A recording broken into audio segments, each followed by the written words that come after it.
in Meadville, Pennsylvania leads us to what may possibly be the largest indoor attendance in the history of the International Wrestling Cartel. Welcome to Night of Superstars 2014. A special international three-way dance scheduled for one fall. Your referee, Troy Davis. I am Joe Dombrowski. At my side from the beginning of this broadcast is my teacher, Matt Stryker.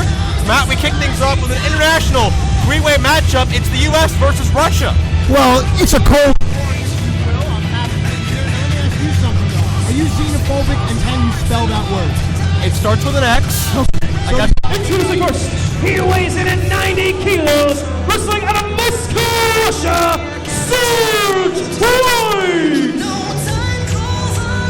Sergei White, one of the representatives from Mother Russia, on his way to the ring right now. We saw him debut in IWC Civil War last month. He weighs in at 110 pounds, wrestling out of Moscow, Russia as well. He is the current IWF Heavyweight Champion,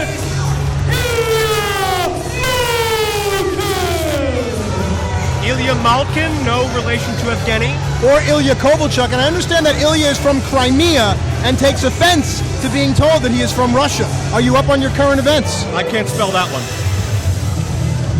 We saw these men debut as a team last month, and it seems like they're sticking together, even though this matchup is officially a three-way one-fall matchup, originally scheduled to include Zema Ion in the proceedings as well. Zema was injured during the recent TNA television tapings this week in Orlando, Florida. So the question will be, who will replace Zema Ion, whose name, ironically, also starts with an X, doesn't it? No, it doesn't. It's a Z? It is a Z. I'll just be over here. His former name, Shima Zion, started with an X. That's so what that I meant. I knew that you did. Thanks for letting me look like a jerk. Usually my girlfriend does that, but I don't have a girlfriend. I'm single, ladies, I swear. Not a better place to meet people than IWC DVD. But I understand that Sergei White did step in for Zema Ion. It was originally going to be Ilya Malkin, Zema, and the Neon Ninja Facade, a very eclectic, unique individual in his own right. We're awaiting his introduction in just a moment from Pedro DeLuca.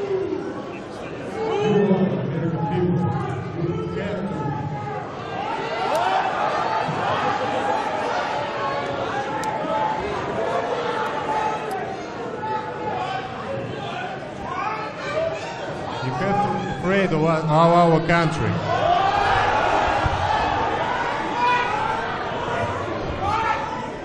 Shh. Well, that's a universal symbol. Shh. Shh. Now, if he says it on the back end, what up?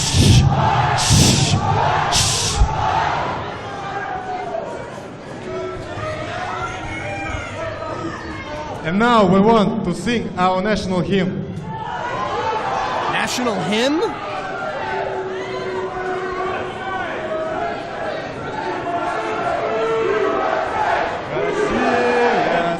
Stand up. I'm not going to stand up.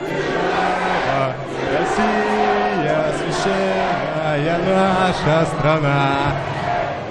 Россия, священная наша держава. Still better than Boris Zukov. I heard this guy was on Ukrainian Idol.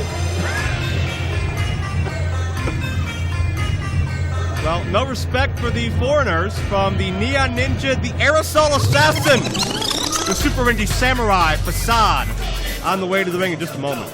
Isn't aerosol bad for the ozone layer? It is. So is Facade. There he is. And introducing the final combatant. He weighs in at 195 pounds, and he is roaming the streets at night, creeping while you're sleeping. The Neon Ninja, the Aerosol Assassin, the Dreadlock Daredevil, Facade! Facade, not just a three-time Super Indie champion, chasing a potential other reign through RJ City right now, but also a movie star. Pro Wrestlers vs. Zombies, available right now, featuring Facade and one of his co-stars, Hacksaw Jim Duggan, who Facade plays a little bit of homage to there with the graffitied up flag. Now, I wonder, this is the reason the rest of the world hates the United States, because they look and they see Facade represents an entire nation. I don't know about you, but Facade does not represent my America. I'm sure we could do a whole other DVD on what Match Strikers America is, but be that as it may. Match Strikers America is about family values, core values, and good commentary. Facade's great with the kids. He loves meeting and greeting all of his fans out here. It's my opinion that Facade represents the indulgent, ignorant lifestyle of so many Americans. Look at how Facade wears his hair, the colors that he chooses. Honestly, I can see why the Russian tandem of White and Malkin are going to want to end Facade. Facade is roaming the streets at night, creeping while you're sleeping. I'm shocked. He's got that recklessness of life on the streets, but in the ring, the discipline of the Japanese style. He's very, very versatile and is really the most unique athlete I think you'll find in IWC or pretty much anywhere else. He's got two different, really unique sides to him.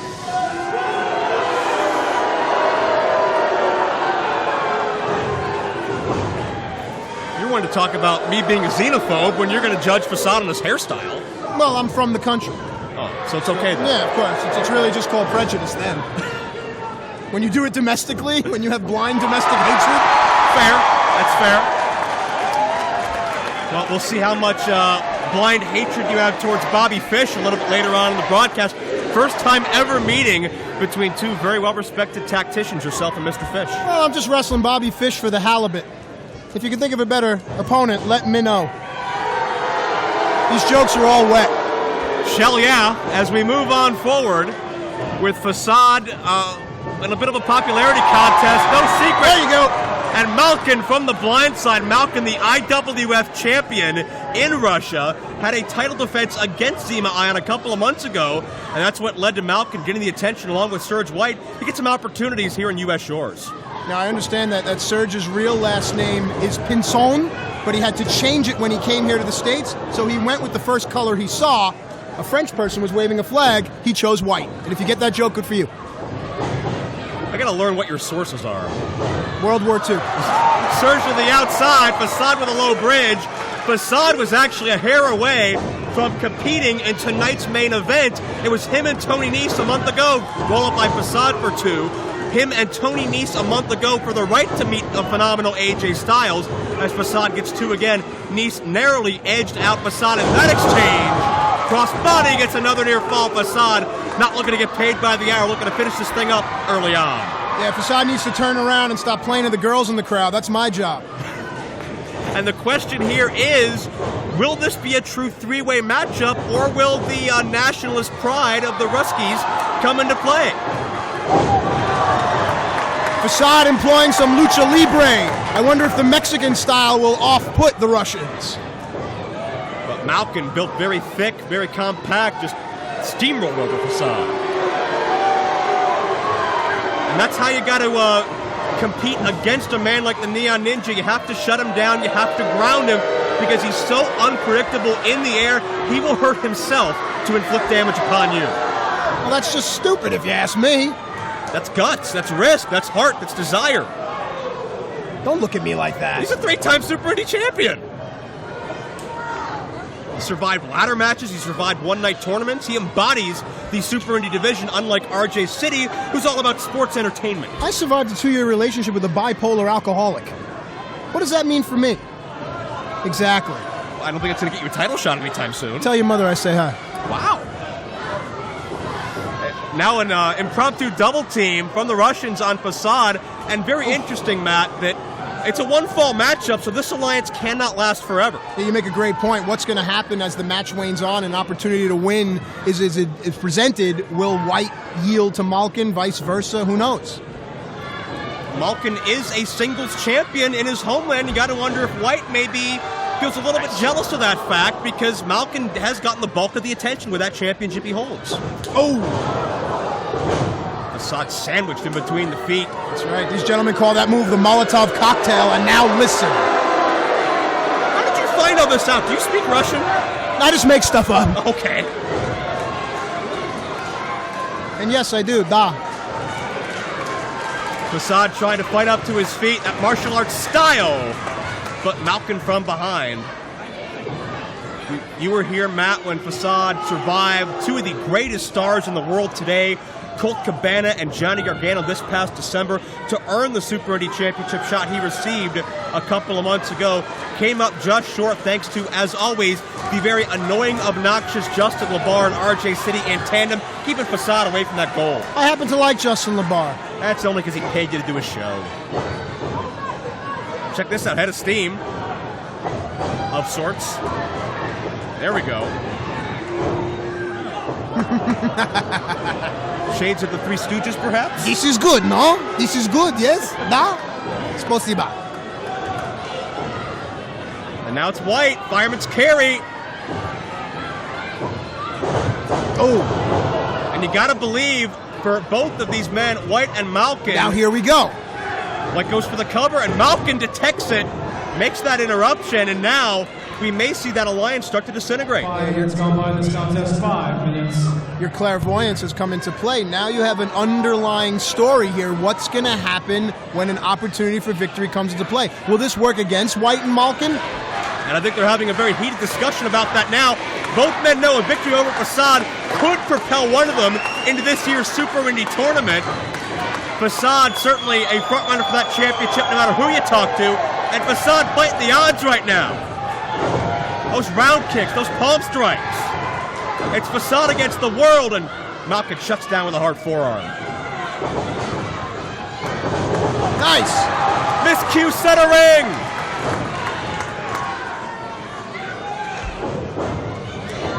Try to set Facade up one more time, another counter. The Russians coming up empty. Quebrado. And this is what the IWC crowd has come to know and love. Hook the leg, no. Facade a half a count away from surviving nearly insurmountable odds. And check out this Meadville crowd. They are pumped. They are jacked. They may have come to see the likes of Bret the Hitman Hart and AJ Styles, but IWC's faithful, showing they are the legends and superstars of the present and future. White now setting things up. Matrix-style counter. Oh! One felt motion by Facade, and White is on the outside, and that's dangerous territory when Facade gets that space, when that matchup opens up. But Malkin saw it coming. I just saw a little boy being taken away by his father crying. The kid was wearing a Facade bandana. That's what's going to happen. We're going to have a lot of crying children in a little while. We very well may. Facade looking to build off of the momentum he set a few weeks ago. He beat Gargano one-on-one. Facade has had the number of some of the best stars in this industry. And now Facade a second time. Looking to fly. This is his wheelhouse. Double spring, look out! Whoa!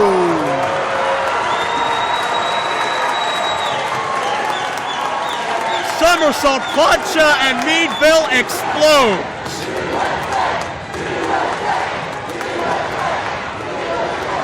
Well, Facade needs to capitalize now. The Aryan McCutcheon. Facade needs to get one of his opponents into the ring and end this match. Yeah, he's got both men neutralized. This is the perfect time to win in a three-way matchup. Facade picks White. Facade's not done yet.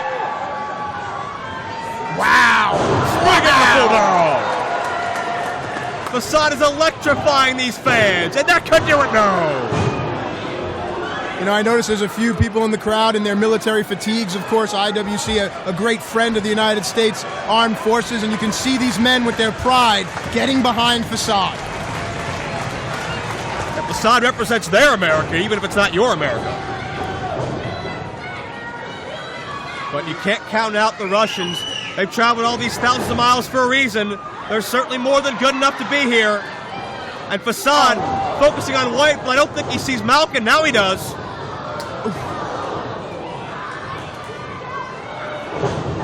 Hard uppercut, and now White and Malkin turn on one another almost simultaneously.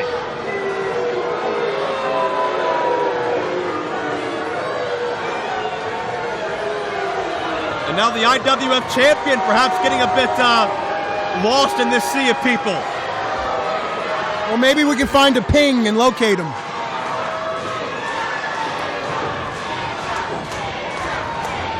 Will Malkin put away his fellow countryman?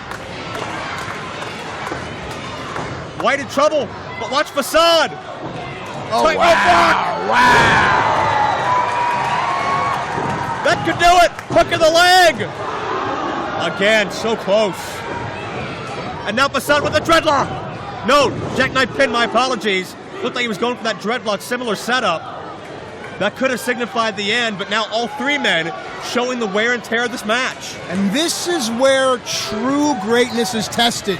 When all the cards are down and you have to find the will to win, this separates the men from the boys. Contest, 10 minutes. And all three men having trouble standing, but not trouble fighting. You gotta wonder how much luster a lot of those shots have, but nobody backing down. You notice Malkin holding the back of Facade's head. That makes those forearms hurt even more. And Facade and Malkin both neutralized White. They would have settled amongst themselves. Facade reminds me of a Soviet Kevin Steen. You mean Malkin? Yes, sorry. It's a great comparison, too. Oh, God! Facade shrugs it off. Springboard with a heel kick. Right to the famed external occipital protuberance. I hate you. And now Facade signaling for the end. But the power of Malkin catches Facade. Go for a cover. Well, Malkin's smart enough to see White coming from the blind side, but couldn't stop him in time. And 12 minutes or so into this matchup, Matt, we're still almost at a stalemate. Something's going to have to give at some point. It may be White. Jeez. Remember, it only takes 3 seconds to win a wrestling match by pinfall, 1 second by submission, and we could be imminent right now. That could do it. Yeah, such an awkward landing for White. His lower body bouncing off the ropes. It was head and neck first that absorbed that impact. There's no good landing inside that ring, my friend. Don't kid yourself. Facade again, that fancy footwork. Lots of hours upon hours in dojos, perfecting his style. Malkin just going to overpower him. Ooh. Jeez.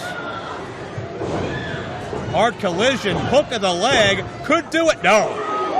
Again, Facade showing the resolve and heart to escape. The battle continues among the Russians.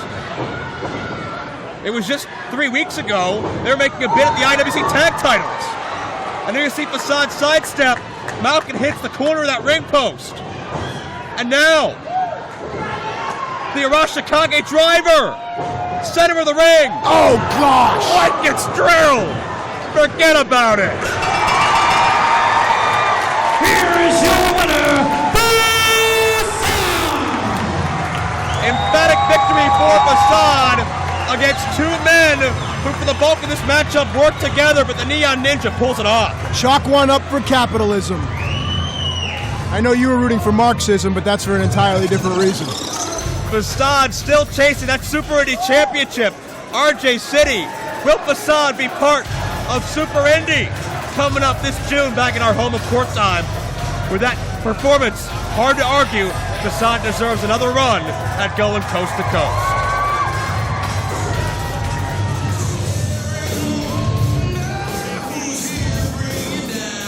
Introducing first, your special guest referee, being accompanied to ringside by the magnificent Madison.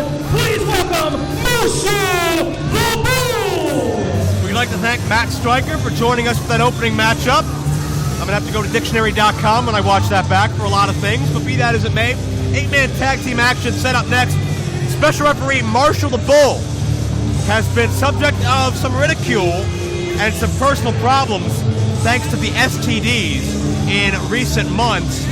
Marshall's special troubleshooting official for the great job he did in Clearfield last month for what's going to be an out-of-control, chaotic tag team matchup.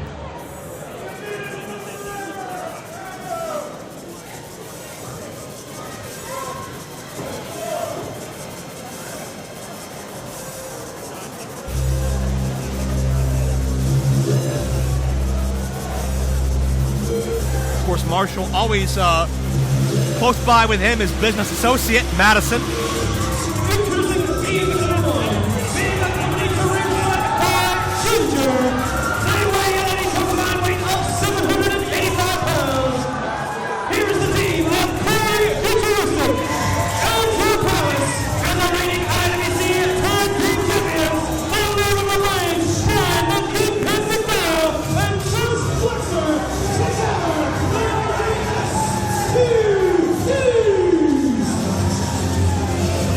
Chest Flexor, Corey Futuristic, Kingpin McDowell, and of course, the first entrant into Super Indy 13, a man that beat my broadcast colleague from a moment ago, Matt Stryker.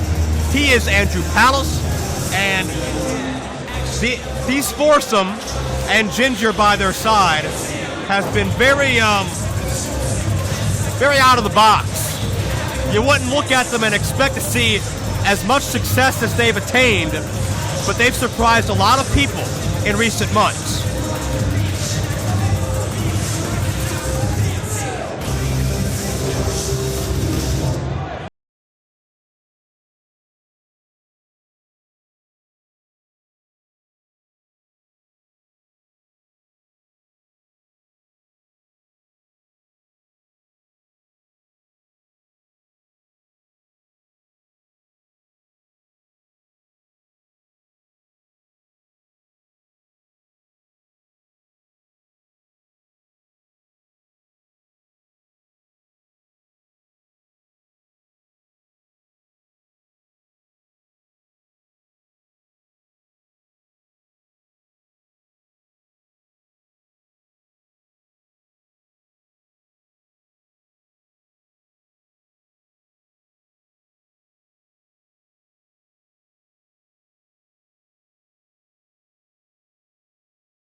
Marshall the Bull, you don't see a lot of referees that are 280 plus. But if anybody can keep the peace, and as ironic as that sounds with Marshall the Bull's history, it certainly is him. Bell sounds and we are underway. And the STDs have been quick to use shortcuts and quick to win at all costs. Flexor and McDowell are the reigning IWC Tag Team Champions.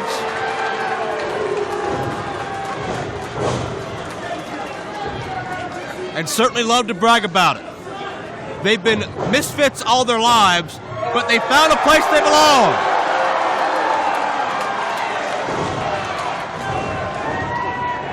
But we can see certainly who the crowd is behind as this matchup jumpstarts with all 8 men in the ring. Flash pairing off with Futuristic. It's Iron and Flexor, Bronco and Palace, and Keith Haught with Kingpin. And it's about 40 fists raining down on the STDs.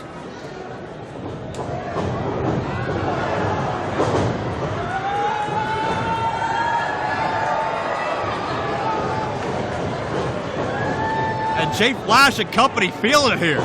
The energy. And the STDs retreating already. The STDs, wait, check out Flash! They call him the ballistic missile for a reason, and Jay Flash just launched himself.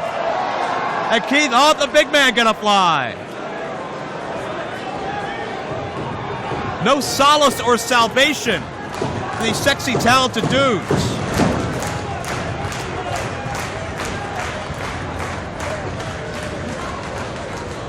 Gregory Iron, springboard. The Tope con Hilo, nicely done. The man that's defied the odds for years.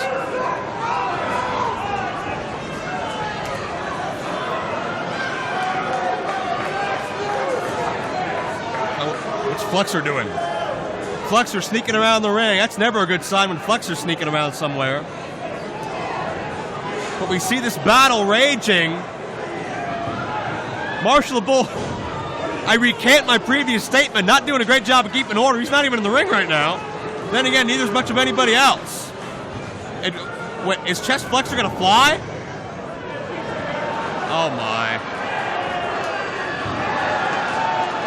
That didn't work. What happened to my life? Everybody unloading on everybody again. And this war is absolutely untamed. Oh, wait a second. Bronco, he's a thick country boy, but he can fly in his own right. Bronco sacrificed some of his partners, but wiped out all the opponents as well.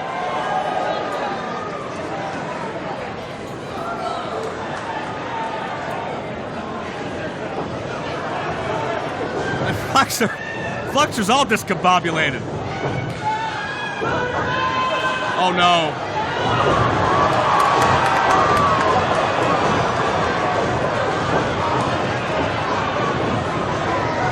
Well, no better way to call that than a motorboat, as Haught said. And Flexor, that maneuver leaving a bad taste in his mouth in more ways than one. Here comes Jay Flash. In my opinion, this kid's got a very bright future. We know Palace has a very bright immediate future. He'll be in Super Indy 13. He beat Matt Stryker. That may have been why Matt Stryker hightailed out of here. I don't think he wants to see Andrew Palace. That brings back some bad memories.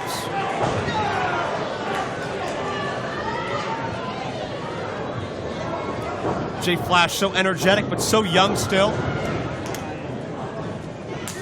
Tag into Bronco.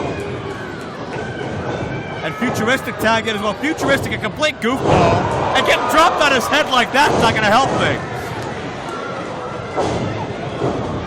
And one important fact, as Marshall counts two, really, with the exception of Jay Flash, all of these athletes on that team have their own tag team. We've seen Bronco align with Jock Sampson, Keith Haught teaming with Colin Delaney, who's currently out with a mild injury. Greg Iron teams in several organizations across the country with the one-legged superstar, Zach Gowen. And maybe Jay Flash would love to get into a tag team. My point being, whoever gets the pin in this matchup for Iron, McBride, Haught, and Flash, should they be victorious, could earn themselves a tag title shot.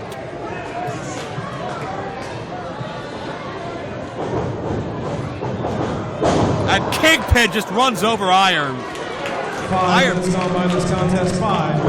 Iron is inspirational, but at the end of the day, he's about 5'6", 160 pounds. He's got to move.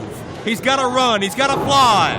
Those couple of sentons trapping the big Kingpin, who's got to be about 100 pounds heavier than Gregory Iron.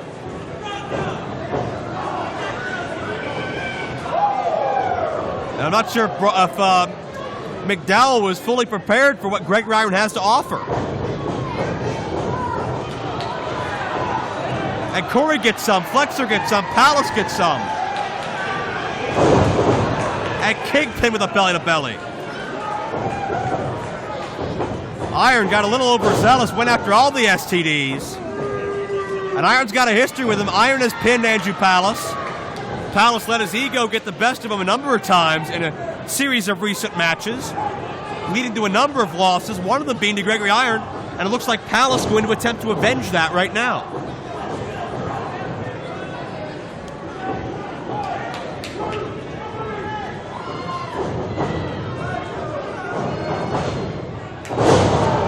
And Palace connects with 2 feet right into the sternum area, right into the chest cavity. Iron looks limp. He is down for a 2 count. And Marshall will only find 2 in that exchange. Marshall does not like the STDs one bit, but he's being a fair official thus far. Give him credit for that. Come to think about it, I don't think many people like the STDs, aside from perhaps the STDs. And even then, sometimes the jury's out. You're not going to pin Gregory Iron with a cover like that, that's for sure. Iron survived so many odds, growing up with cerebral palsy, being teased, emotional abuse from his parents, growing up in a just drug-filled home. Gregory Iron's fought the odds all his life in every way you can think. And he's fighting the odds now against the STDs as Flexor and company neutralize the handicapped hero from his corner. Tag to Palace. Great frequent tags by the STD foursome. You can tell they have more experience working together than their opposition. Examples like that, the leg drop, the splash, great 1-2 combo. That's going to be 2 and no.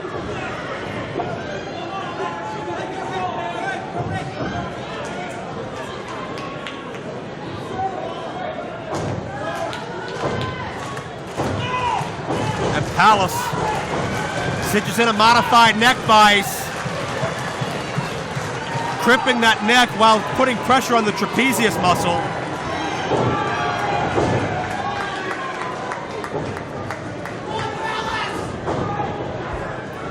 For the ride, duck of the clothesline, Gregory Iron connects with a strike, knocking Palace down. But Iron still must feel a mile away from his corner.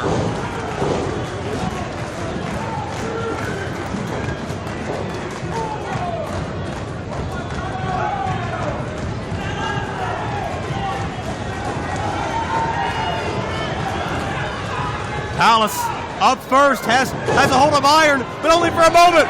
Tag made, in comes Keith Haught. And the Bearcat explodes. And Flexor got it again. And Haught swarmed in enemy territory.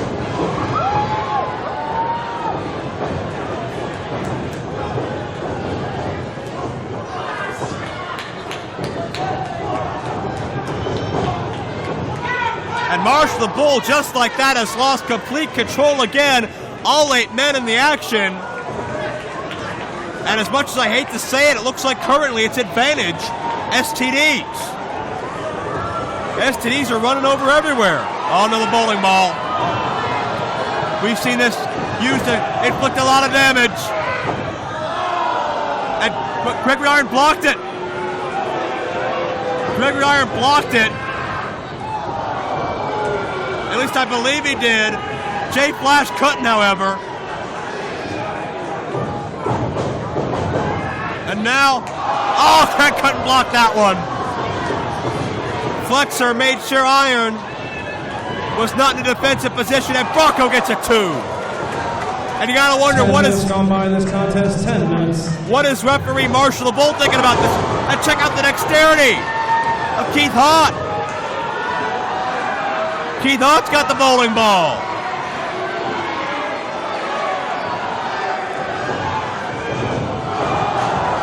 And Corey Futuristic, in the most sensitive of areas, feels the wrath of Kingpin's belonging.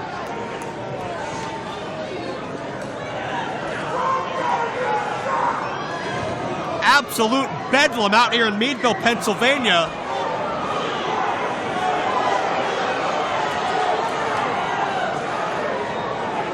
Oh, wait a second.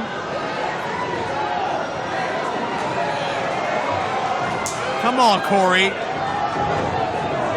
Corey coming after Marshall, after Madison, and Corey launches himself.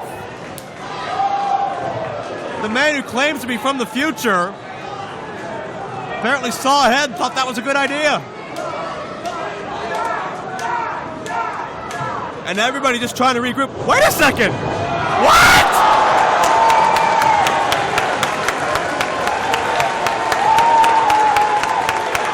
Yeah! Marshall, the Bull, and Madison had enough with the flagrant breaking of the rules. And I guess that's what you call a little bit of martial law. I think Flexor just took Ginger and got out of dodge, and Corey has no idea.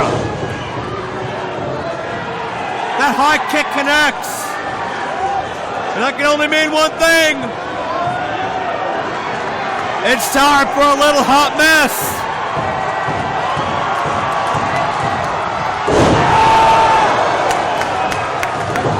See you in the future, Corey.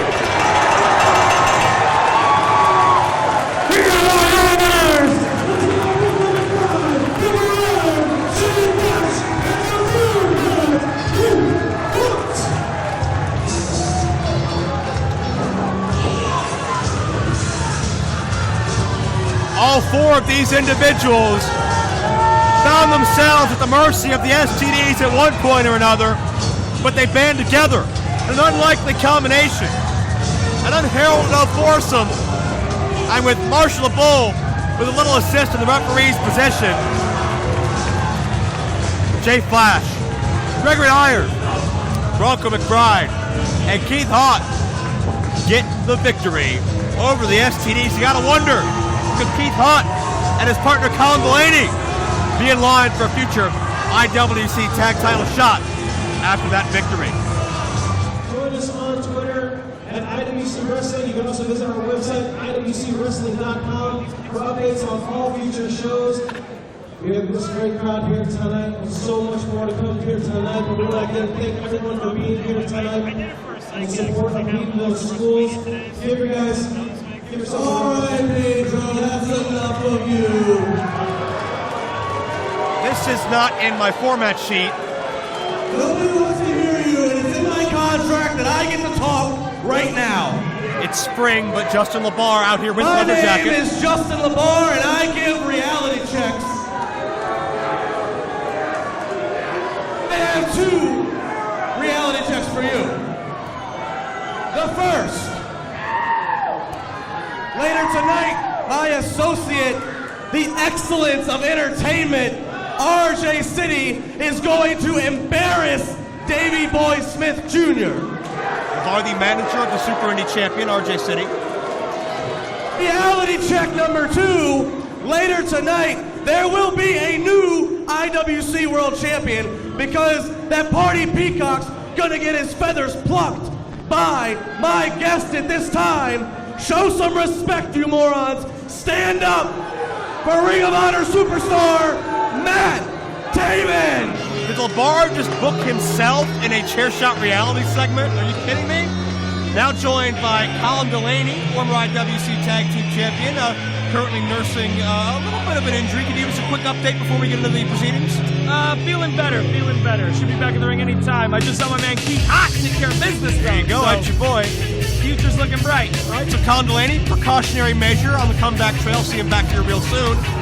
But Matt Taven making his IWC debut, but certainly his reputation speaks for itself about being deserving of an IWC championship shot. I believe the longest reigning Ring of Honor television champion in history. I was just going to say that. I believe it as well. Really long reign as the television champion in Ring of Honor. And just recently lost that title, right? That's looking correct. to get some more gold around his waist. Looking to take this IWC Heavyweight Championship tonight from the Party Peacock Dalton Castle. Recently leaving the House of Truth and Truth Martini, somebody I know quite well from my projects. But if he's leaving Truth for Justin LeBar, I don't think he's necessarily trading up. Downgrade. There you go. Especially in the fashion department. Mr. Taven, as you can see, we are not dealing with the brightest of society. So please explain to these toothless morons what you're going to do to Dalton Castle later tonight. Thank you, my friend. Thank you first. Someone important has a mic. That means you morons shut up and listen. Largest indoor crowd in IWC in years. Taven doesn't have a friend in the Before bunch. I came here, I was really excited to make my debut here at IWC. And after doing that meet and greet, I realized I'm in front of the biggest group of white trash that I've ever seen in my entire life. I mean, honestly, have you people ever heard of a dentist? Anyone? But I have to say this. You guys are all welcome. You're all welcome because tonight you get to see the longest reigning television champion in Ring of Honor history, Matt Taven, is gonna make IWC history here tonight after I take all the feathers off the peacock and walk home with the IWC heavyweight champion. Thank you very much, people. That'll be a long walk back to Massachusetts. You really, really love me. Thank you. Well, I don't think Taven will make it out the front door without hearing from this man. The man behind the era of the Peacock finally accomplished his goal several months ago. Hasn't looked back since. That's right, the charismatic milkshake. Dalton Castle on his way to the ring. Is this what you were talking about? I can't sit back there and take that anymore. I can't listen to you talk about the nice people of Meadville like that. The things that you call these people is ironic because it comes from the mouth of somebody who is scum. I think that's a different Ring of Honor affiliation, actually. Am I hurting your feelings? Well, I'm about to hurt your face because I'm not waiting till later tonight. We're going to do that title match right now. What? Hello, match 3 title match. Let's get it on. Can nobody follow a format anymore? Wasting no time. That t-shirt's still on. Dalton Castle and Matt Taven one-on-one. I'll be honest, Colin, this was one of the matches I was looking most forward to seeing, but never expected to see it this early on the card. Absolutely. Dalton Castle getting a little bit of the element of surprise over on Matt Taven here. And take nothing away from Dalton Castle, but he's going to need everything he's got against a former Ring of Honor television champion like Matt Taven. That's right. Matt Taven makes an impact wherever he goes. Ring of Honor Top Prospect Tournament winner, which is what gave him an initial title shot at the television championship about a year and a half ago. Yeah, I've known Matt Taven for a long time. Very impressive. And up until recently, very underrated. Tell us about the Matt Taven you know that's been succeeding under the radar for quite some time. Sure, under the radar. Not a lot of people knew him before Ring of Honor, but he was killing it in the Massachusetts scene all over. So not a big surprise when he popped up on Ring of Honor for me. And I'm happy for all his success. A little bit of an attitude, it seems now, but Dalton Castle probably fixed that here in IWC.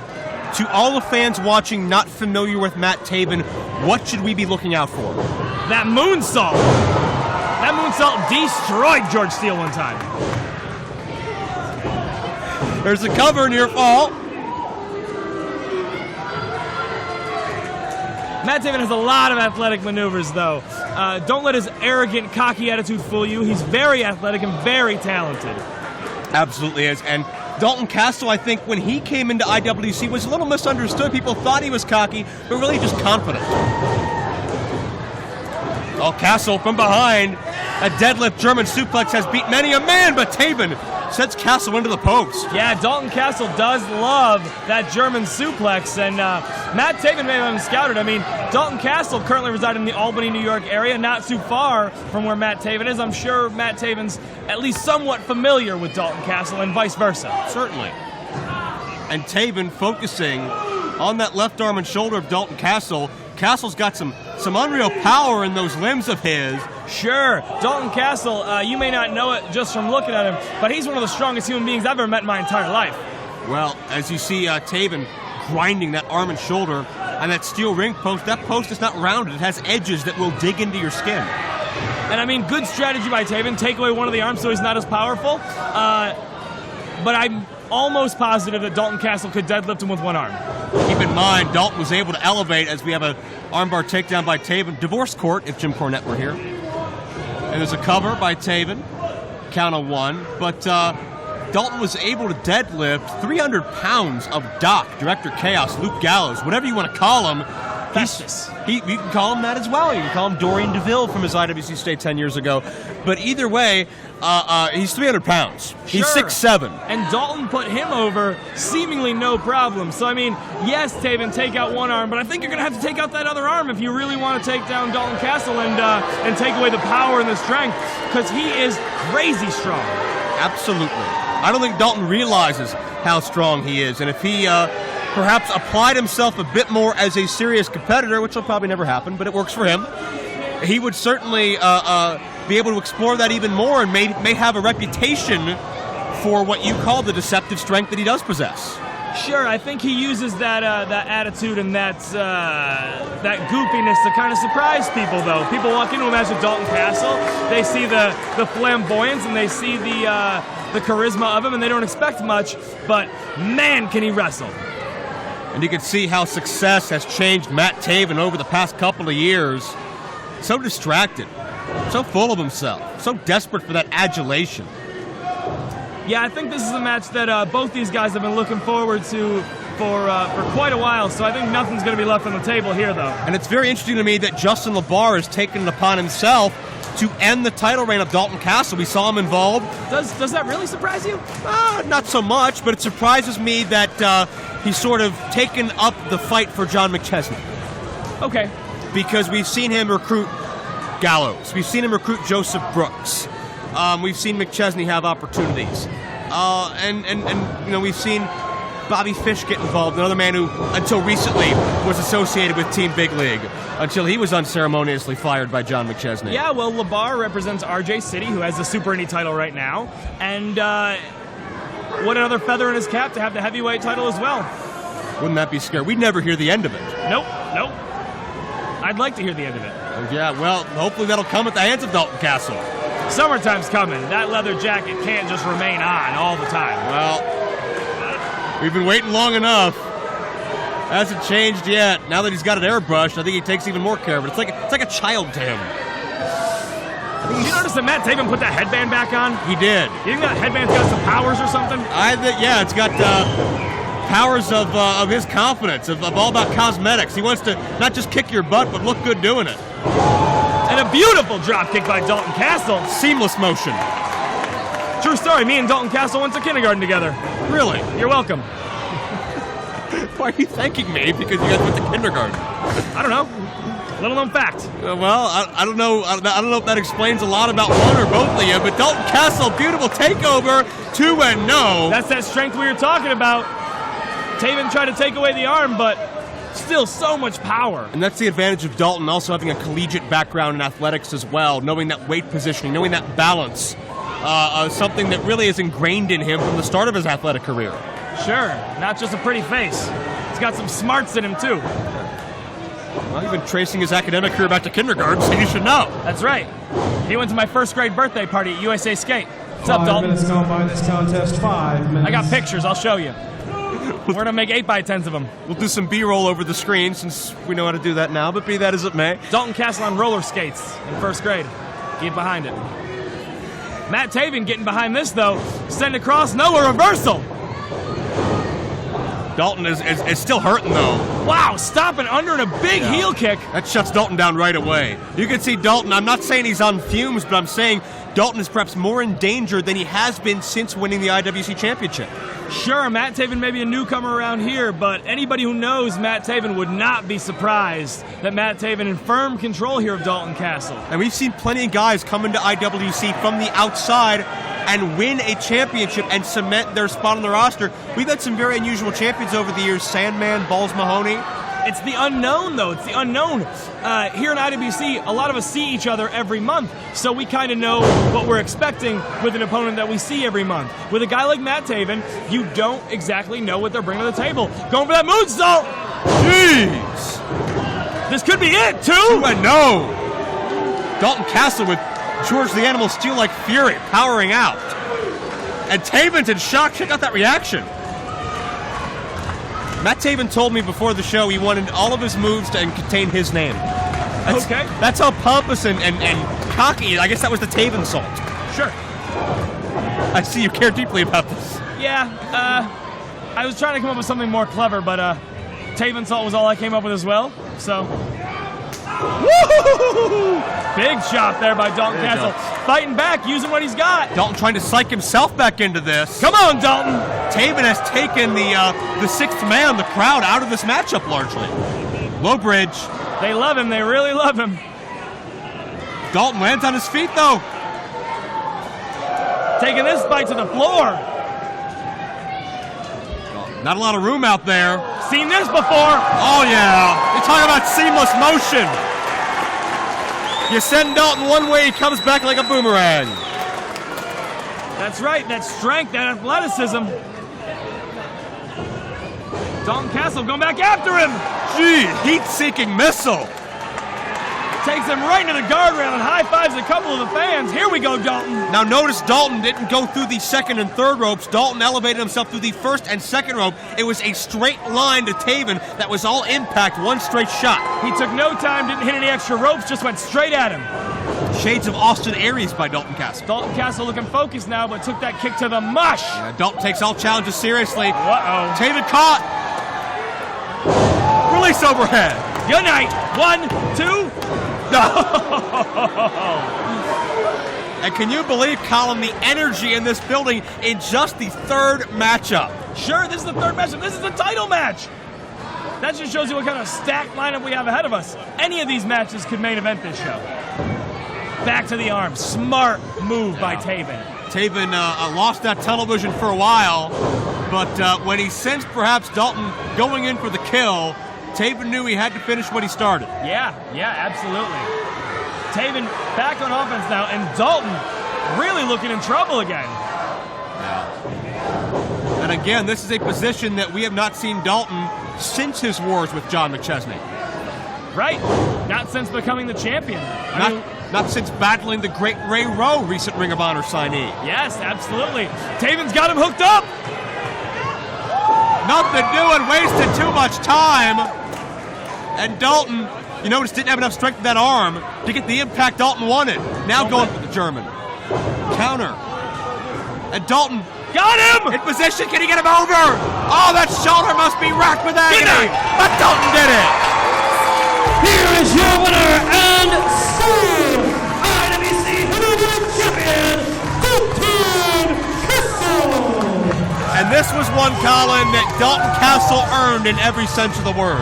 Absolutely huge win for Dalton Castle right there. Dalton knows he's been through a war.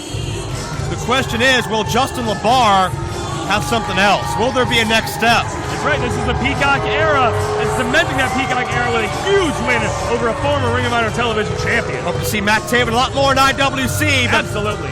What adversaries are next for the Party Peacock? Dalton Castle. We've only got 2.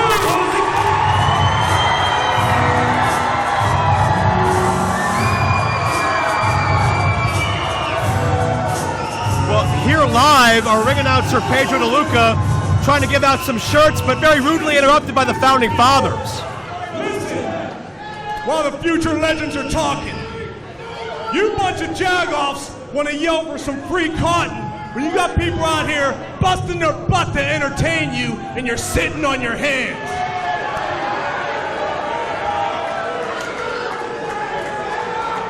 We're out here earning it every night for all you people. You don't care. So we don't care. Listen, kids, nothing in life is free.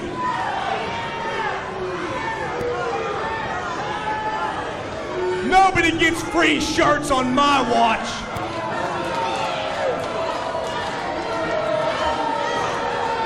Dennis Gregory is absconding with the free shirts. He does love the sound of his own voice. Well, I'm glad somebody does. Gregory may not be in a speaking capacity much longer. Ladies and gentlemen, the following will be a special tag team attraction match. Already entering the Queen Teresa by Jimmy Vegas, the team of Justin Idol, and the War Machine to the Sergei, the Founding Fathers.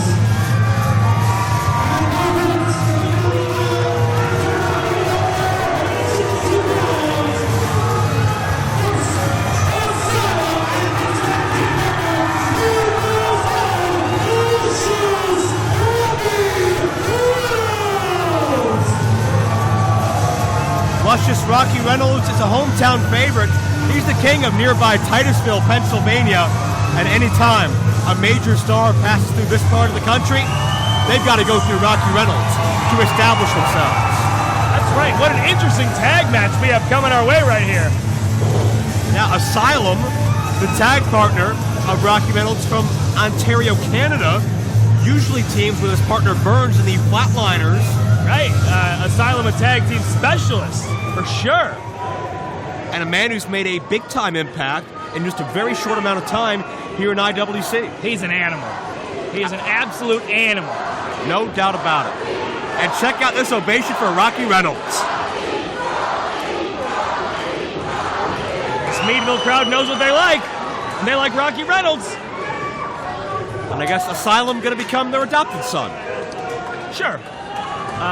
Hailing from Meadville, Pennsylvania, by way of Hamilton or Toronto, Ontario. I think he's a Toronto guy. We'll go with that. Toronto, Ontario.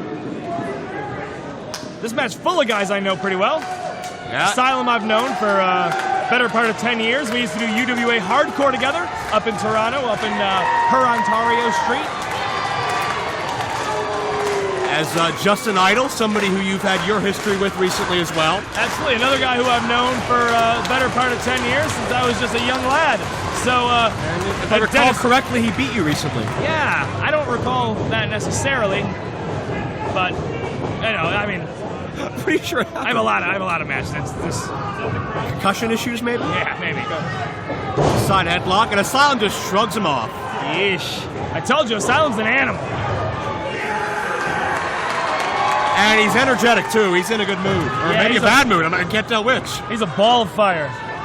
I don't know. This headlock didn't work so well for you the first time, Justin Idol. We going for another one? Well, Gordon Soley said you control the head, you control the body, but he's not doing so well with the head. Oh, man. And I don't trust these founding fathers. It seems like every single month, one of them's injured, or one of them's intoxicated, or they don't want to wrestle, or they have contract loopholes. Every month it's something with the founding fathers. They think they still run this place. Yeah, I've had my run-ins with the founding fathers, all of them, in fact. Me and Keith Haught won the tag team titles off of them. That's very true, and I don't think they've ever forgotten that. I don't think so either. Dennis definitely has never forgotten it. And Dennis Gregory, somebody not shy about letting his opinion be known. No, once again, enjoying the sound of his own voice. Dennis tried to start a Justin chant. I literally thought he tricked the crowd into making a Justin chant. But they're now chanting for Rocky. And Asylum not sure what to do. The crowd wants to see Rocky. Well, they call Rocky luscious. Now, you being someone who's extremely cute, would you have a comment on that? I don't know if luscious is the word I would use. Okay, it's fair. But, hey, to each their own. Very athletic, though, very successful, very decorated. Yes. Rocky Reynolds had a stranglehold on the NWA World Junior Heavyweight Championship for a number of years. A big guy in his own right. Not tall, but very compact. Yes, absolutely. We'll see that power right there with a big clothesline. Saw Rocky here a couple of years ago at the first night of Superstars, teaming with his star student, Omega Aaron Draven, as well as Carlito in a victorious effort. Oh, wow. Well, you're the one who knows all that stuff. Justin needs to get out of here. Looks like 6 o'clock right now. Quoting Kingdom James, I'm not happy about it. There's a cover by Rocky for 2. Guess that makes me part of the union now, but be that as it may. Tag to Asylum. Speaking of Canadians. Yep. Justin needs to get out of there. No fast. I don't know if that's going to work. Well, not much has yet, so bear with us as we exhaust all our options. Ouch. Justin Idol tries the apology route. That didn't work. Look at the strength. Effortlessly picking him up in the air. Gregory held out. Do anything, Justin. Asylum for the cover. Finds 2, and that will be all he'll get. How do you stop Asylum? I don't know. And so far, no one in IWC knows either. Not at all. Founding Fathers, maybe? What about the war we saw that IWC Contenders Battle Royal broke down Asylum and Jimmy Vegas throwing fists? Yeah, well, I mean, it's a shame for the Founding Fathers that Jimmy Vegas is not in this one. Well, if anybody... Now, do you think... Well, wait, now Vegas getting involved there. Now, do you think, Colin, it's mere coincidence that Vegas is injured right when he gets a chance to meet Asylum in the ring in a legal match? Well, I don't know. But I mean, if I'm the Founding Fathers, I want to put my best foot forwards here. And in a strength against strength situation, you want Jimmy Vegas healthy and in that ring. So I don't think that they would purposefully keep him on the bench for this. Well, he's damn sure not on the bench. He just got involved and swayed the whole tide of this match. Absolutely. And that's what the Founding Fathers do. There's always that numbers game. A cover, and Idol barely got one.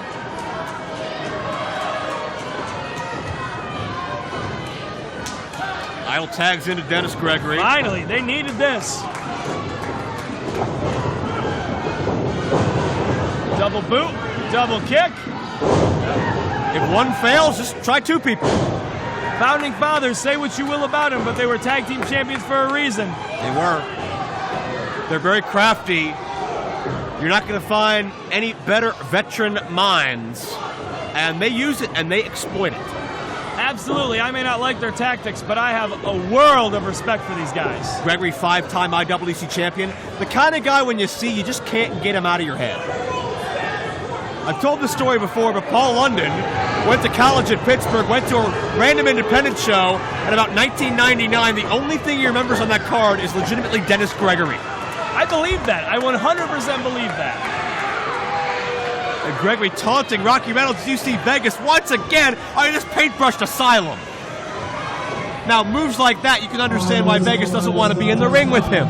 Sure, Asylum, this numbers game is really taking its toll on Asylum right now. Rocky needs to find his way into this match. Yeah. Asylum's on Dream Street. Founding Fathers experts on cutting off the ring at its hypotenuse.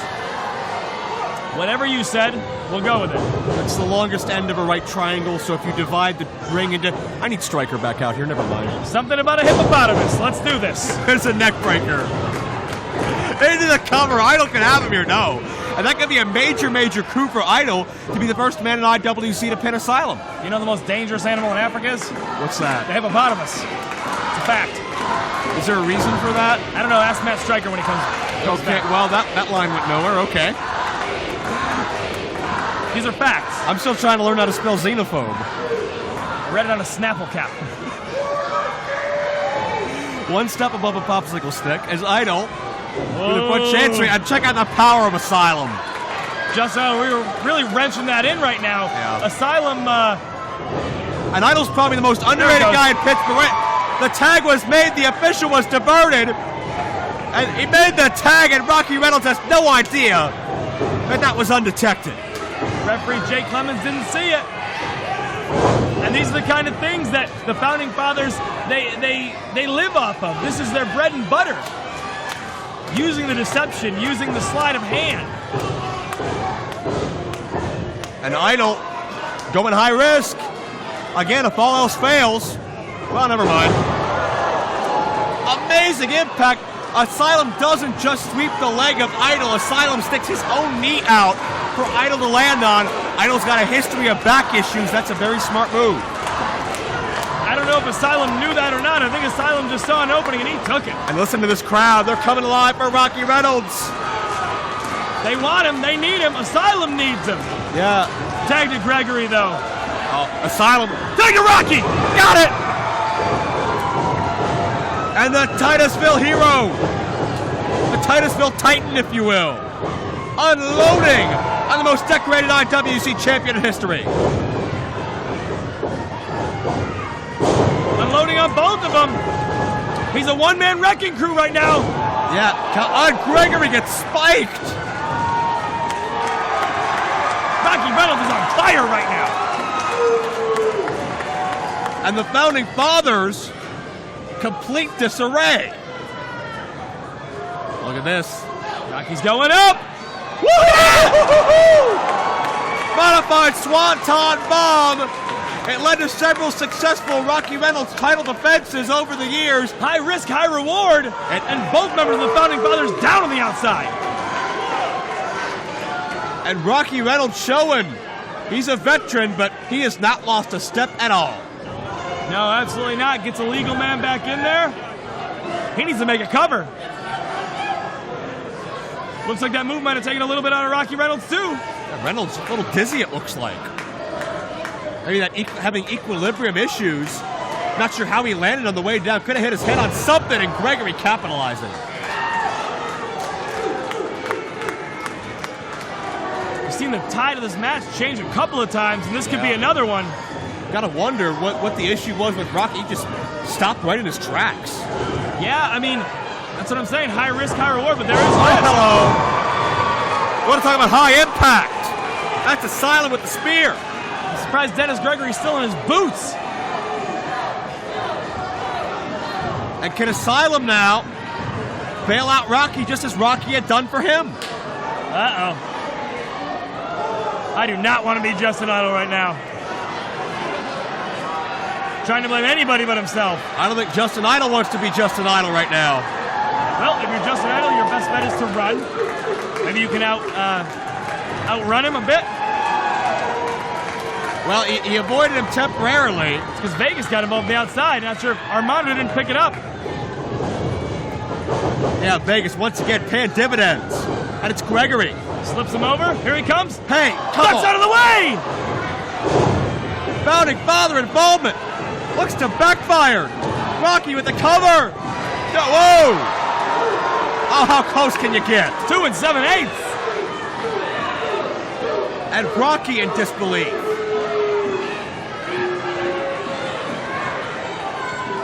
Rocky looks to have this thing in hand, though. I went Vegas. There's a crutch in the ring. Yeah, no kidding. Courtesy of Jimmy Vegas. And now Idol with that knee strike into. Jeez! That's uncalled for. Founding father steals.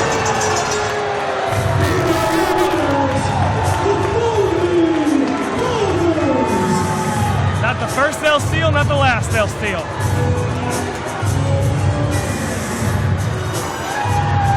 Dennis Gregory, Justin Idol. And you got to give the assist to Jimmy Vegas. Continue to do things their way. Continue to call the shots. And unfortunately for the rest of us, they keep on succeeding. Rocky Reynolds, unfortunately, doesn't get that heroic return to his hometown. Founding fathers interrupt and hijack this show and come out victorious. I don't think we've seen the last of this Jimmy Vegas Asylum interactions here, for sure.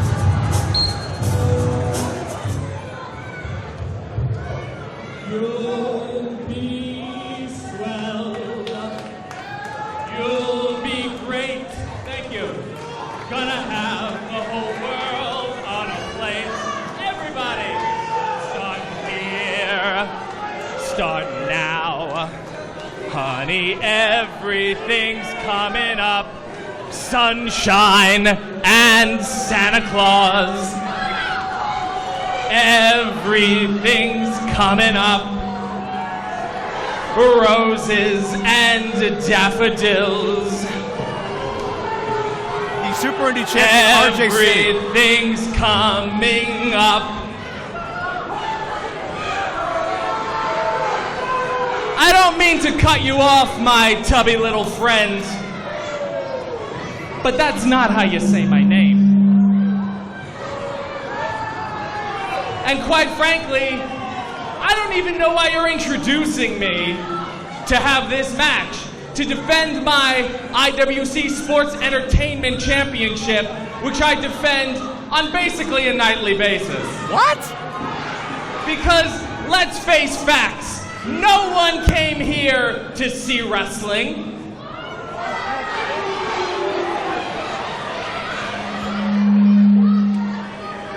No one came here to see the excellence of execution. You kidding me? They came here to see the excellence of entertainment. They came here to see a bona fide Nickelodeon superstar. Do you want to know why? Because whether I'm right or whether I'm wrong, it's my faith in this world that keeps me strong. I've got to be me. I've got to be me. Really?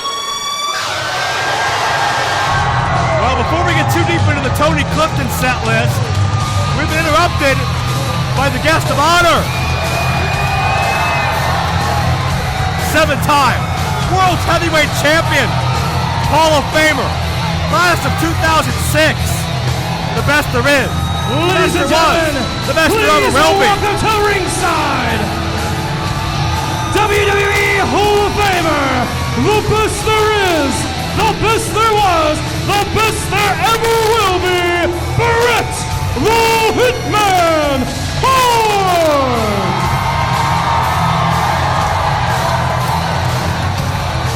One of the absolute greatest of all time, and a man that stands for wrestling. Not entertainment, RJ City, but good old-fashioned wrestling.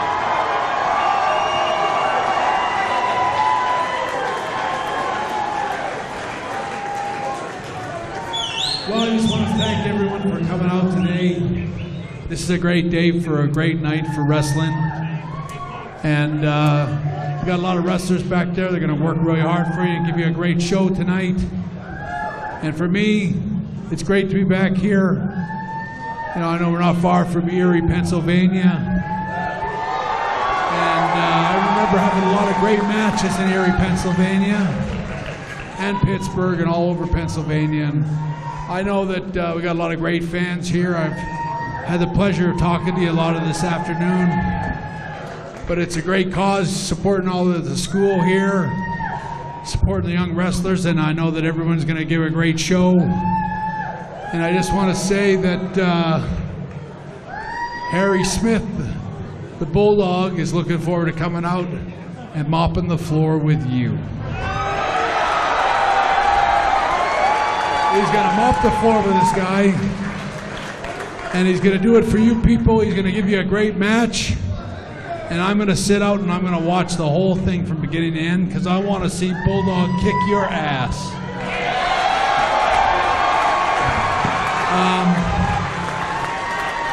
It's great to have the Steiners back there, AJ Styles. We've got some real great wrestlers out there. And I just want to say thanks for having me. And Pennsylvania's got the greatest wrestling fans. The best there is, the best there was, and the best there ever will be. Thank you very much.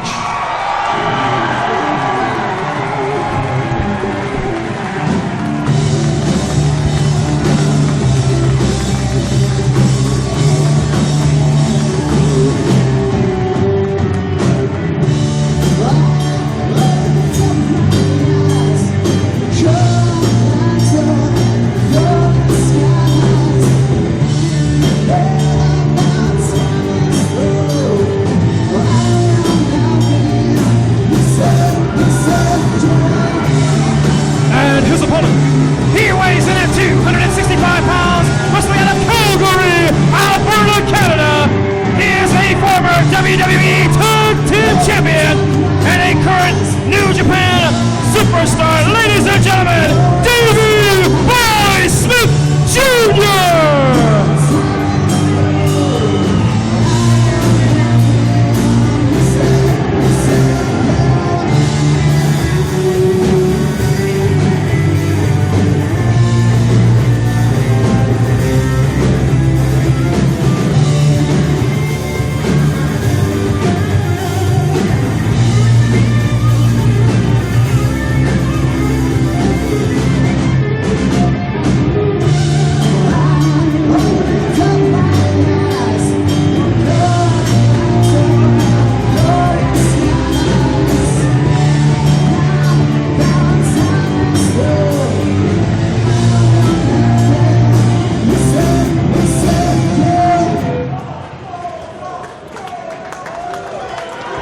Boy Smith Jr. played to the ring by a live performance from our live band. Do you know the name of the band, Colin? I do. They're called the Colin Delaney's. They're called the Delaney's. The Colin Delaney's, right? Is that why you left just a minute ago? Yeah. Okay. I play the tambourine. Okay, Mr. Tambourine Man, play a song for me. Okay. That's me. I thought you were the Reuben Kincaid. You were just the band manager. Nope. Definitely banging on that tambourine. Davey Boy Smith Jr., of course, naturally the son of the late great British Bulldog Davey Boy Smith, the nephew of Bret the Hitman Hart, best known from the Hart family dynasty in WWE, where he teamed with Tyson Kidd and Natalya. And now this very well-built 6'5", 6'6", 260-pounder finds his way into IWC one-on-one with RJ City. Current New Japan Pro Wrestling superstar, too, doing great things over there. Huge fan of his right now. And ever since Davey Boy left WWE, he has done so much to expand his game, travel the world, pick up so many different styles. Davey Boy was fortunate enough to study under the late, great Billy Robinson before his passing. Wow, really? I did not know that, but doesn't surprise me. And with all of his lineage and everything, what a talent Davey Boy Smith Jr. is. A guy that was brought up the right way. I mean, we've heard all these stories about the Hart family dungeon, the screams and the curdles of horror that came out from that basement as Stu Hart and company broke in and maybe just broke a lot of aspiring professional wrestlers. That's right, and that's what he grew up in. RJ City, I don't know if he's ready for this. Talks about entertainment, but he's about to get his face wrestled off. Yeah, nice attempt at Juji Katami, I believe is the official term, from David Hart Smith, Davey Boy Smith Jr., Harry Smith by any name. Very effective. This was announced as a non-title affair. Whew. Which I'm sure makes RJ City happy. Which I'm sure Justin LeBar might have had a little bit of a hand in making this a non-title affair. I don't know, maybe. Would not surprise me. Yeah. RJ City came out here channeling the likes of Ethel Merman and Tony Clifton. Yeah. With his entrance. No, I mean, say what you will about RJ City. And I will. I am slightly a fan of his act, I'll admit it. I'm slightly a fan. A bit. That big of an endorsement, huh? Yeah, it's one of those guilty pleasures. You don't want to admit it, but you know what? He's actually an immensely talented wrestler, despite his shenanigans and antics. He's got talent, but the fact that he feels he's above all the other competitors in this company should bother you. The fact that he's renamed that championship, not the Super Indy title, but the Sports Entertainment Championship, is a slap in the face to everybody who built that division, including guys like AJ Styles here tonight. Sure. And we got another...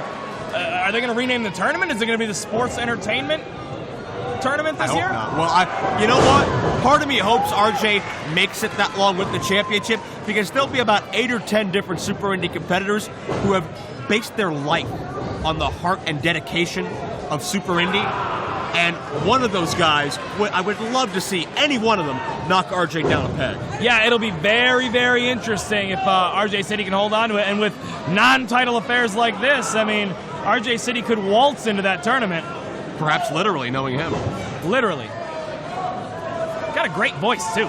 I guess. Man, you're becoming more of a fan as we go on, aren't you? Sorry, I apologize. He's a great speaker, but good grief, he won't let you forget about it. Yeah, he's got what David Lee Roth would call charisma.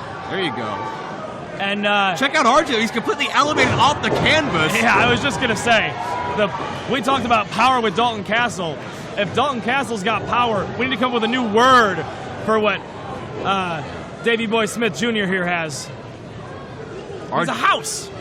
And RJ City is used to, especially in Super Indy matches, being the larger guy in the match. Sure. RJ City has a bit of size on a lot of guys here. And just trying to move this house of a man. Absolutely. I don't think that's going to work. Easier said than done. Oh, deep arm drag. That's beautiful. Textbook. Beautiful arm drag. And, I mean, I don't know if you can find a hitch in the game here of Davey Boy Smith Jr. I think that would be very, very difficult to locate. I mean, if you're a wrestler going into a match with a guy like him, I don't even know if studying you can find anything. Modified key lock by Davey Boy.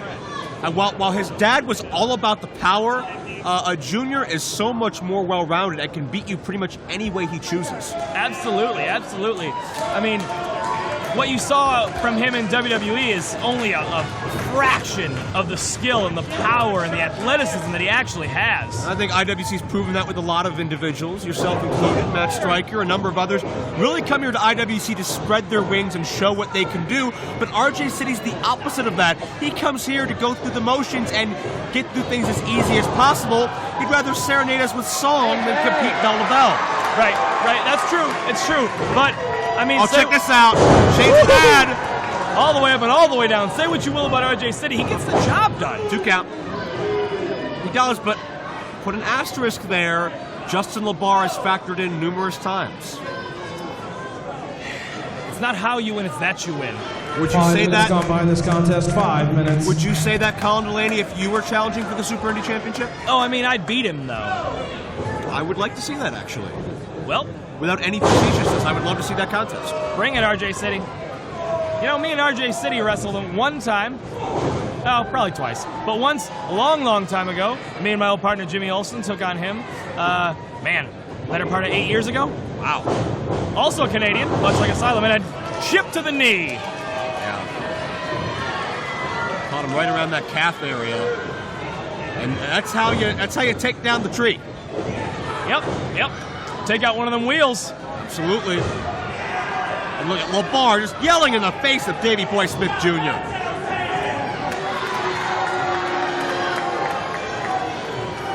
Davey Boy well-traveled, like we were saying earlier, all around the world. But, I mean, all the training and preparing you can do is not going to stop you from getting your knee chopped out. You got to wonder what Uncle Bret thinks of Justin LaBar. I would love to ask him what he thinks about Justin LaBar. I'd love to ask Smith Hart what he thinks of Justin LaBar, but that's another story. I'd love to ask Smith Hart a lot of questions.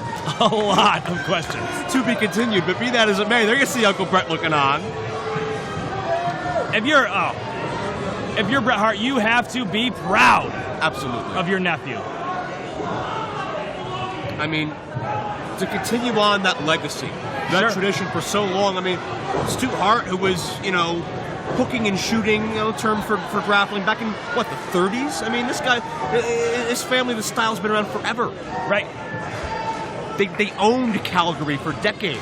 Sure, and pro wrestling probably wouldn't be what it is without the Hart family and without all the influences they've had throughout the years. So many people Stu Hart launched the careers of. Stu Hart, Pro Wrestling Hall of Famer this year, if I'm not mistaken. WWE Hall of Famer as well, years gone by. I mean, just think about it. I mean, a guy like superstar Billy Graham, who would train in the dungeon. Billy Graham comes on the scene, inspires Hulk Hogan, Jesse Ventura, and it just slides from there. Yeah. Stu Hart's really the nucleus of so much of the business. It's almost like 6 degrees of Kevin Bacon. Everybody can be traced back in some way almost to Stu Hart. Of course. Yeah, you're absolutely right. And here comes Davey Boy fighting back a little bit. He's got a little bit of fight. Fights RJ City all the way back into the corner. You're not going to win a power game with Davey Boy Smith Jr. if you're RJ City. But he is going after that weakness. And even the drop toe hold, RJ needed an extra assist outside of his leg muscles. Yeah, RJ is smart. Say what you will about him, but he's a smart wrestler. And he's going to use those smarts. He's going to have to use those smarts if he's going to get out of this match with a win. And, I mean, if he's just going to get out of this match, he's going to need to use his brains. Yeah. I think RJ's a bit salty because he's got to put in a long day at the office today. Yeah.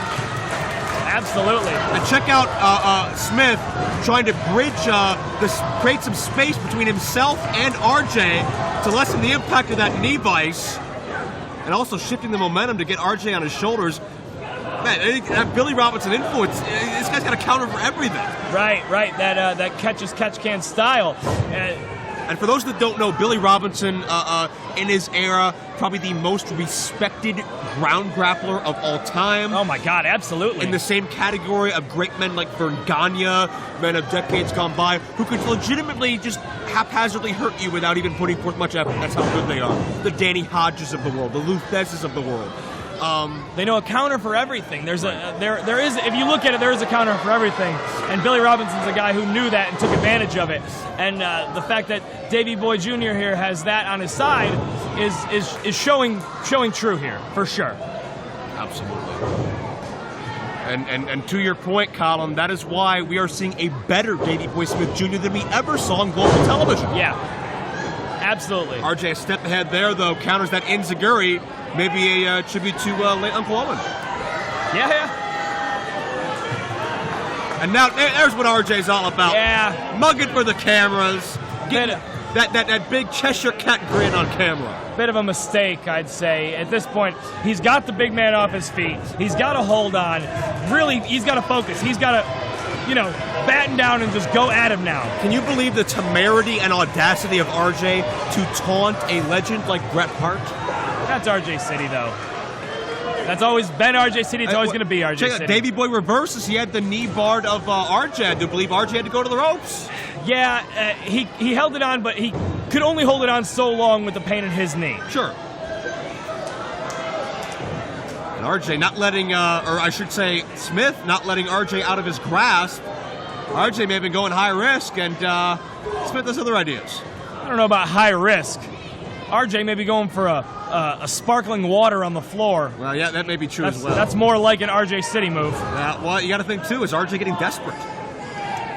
I don't know. He doesn't seem desperate. He just waved at Bret Hart while he had that hold on. If it's me and I have that man off his feet, I'm going for any Look out. any win I can, and dumped over the top rope. The leg strength of Smith Jr. comes into play, and LeBar wants timeout.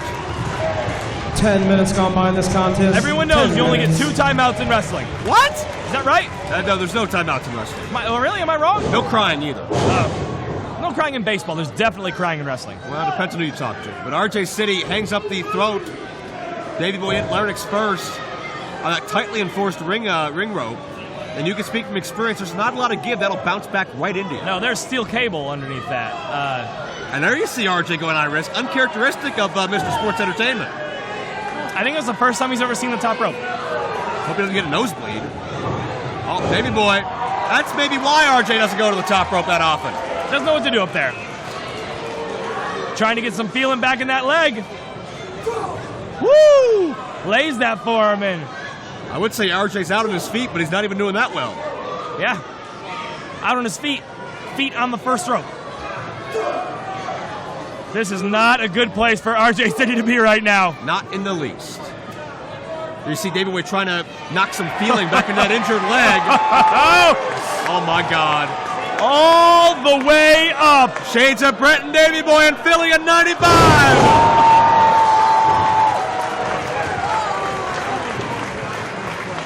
And that impact speaks volumes for itself. This could be it.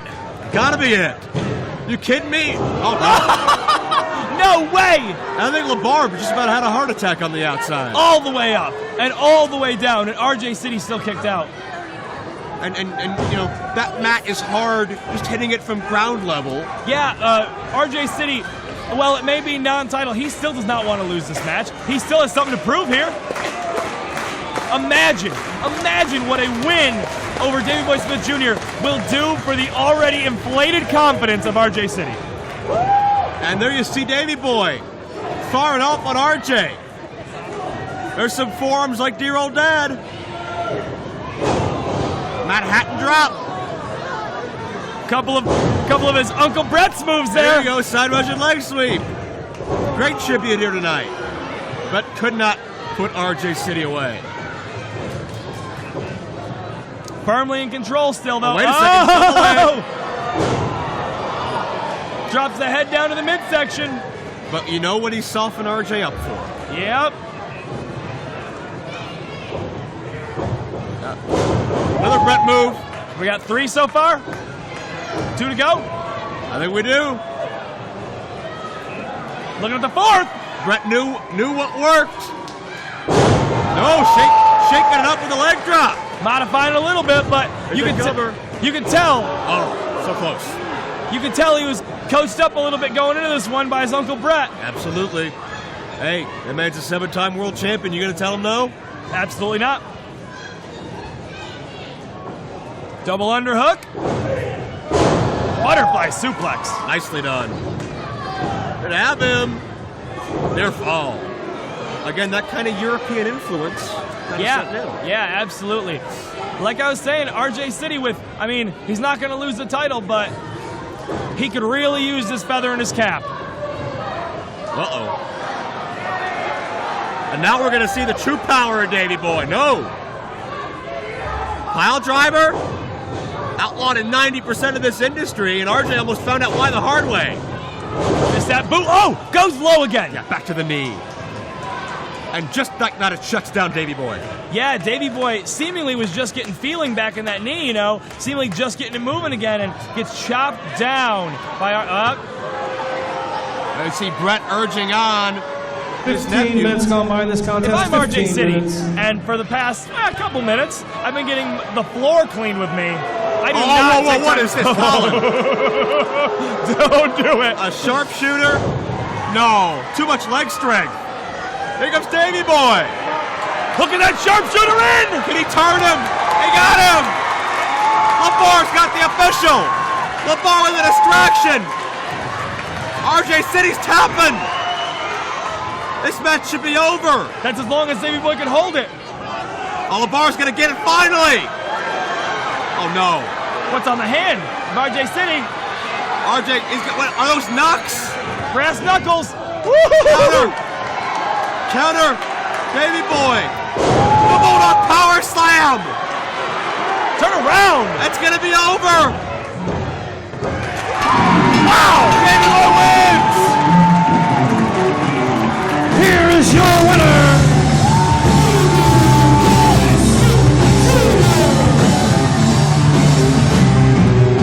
He may not be Super Indy champion, but he definitely put the champ on notice.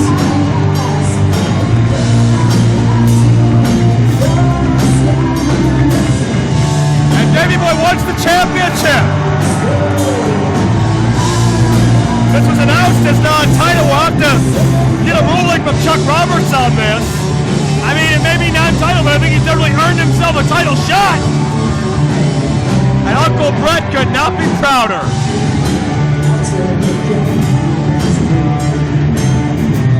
Tapped him out with the sharpshooter, beat him with the power slam. What's RJ's problem?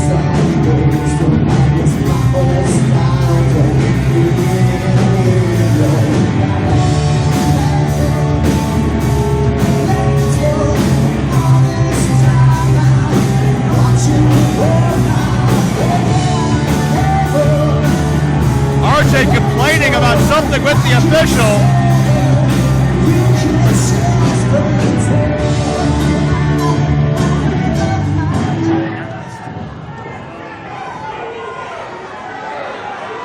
RJ complaining that he was struck. Smith Jr. believes he's won that Super Indy championship. And this was announced as non-title. We'll have to look to clarification. And those are RJ's knucks. RJ's brass knuckles found their way into Davey Boy's trunks. You gotta believe RJ had slipped them in there.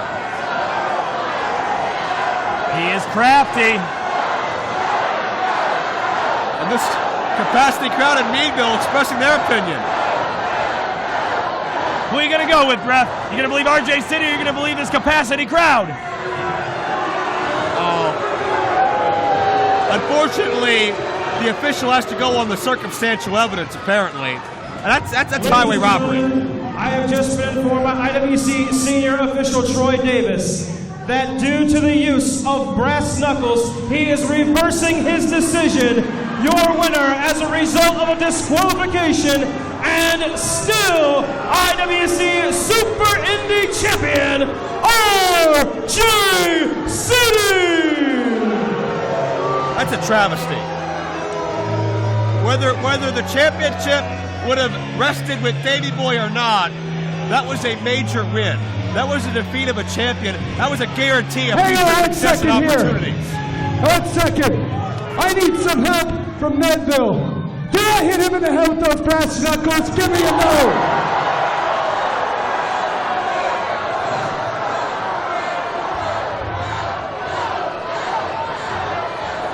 Hey, I'll tell you what, Big Smartack, you got some tricks up your sleeves, but I'll tell you what, next time you get in the ring with me here in ICW, you're going down, running power slam on the sharpshooter, I will break your back, or give you a heart attack, and I'll take that title right back around my waist. Thank you, everybody.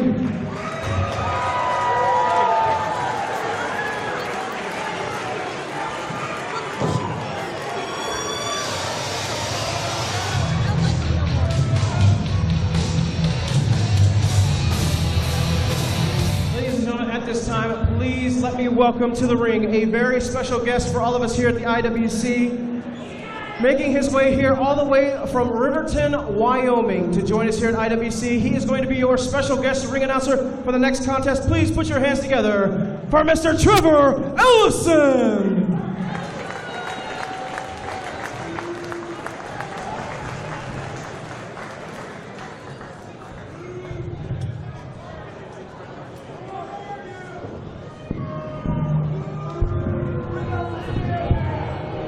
Ladies and gentlemen, this following contest is a first-time ever match, and it is scheduled for one fall.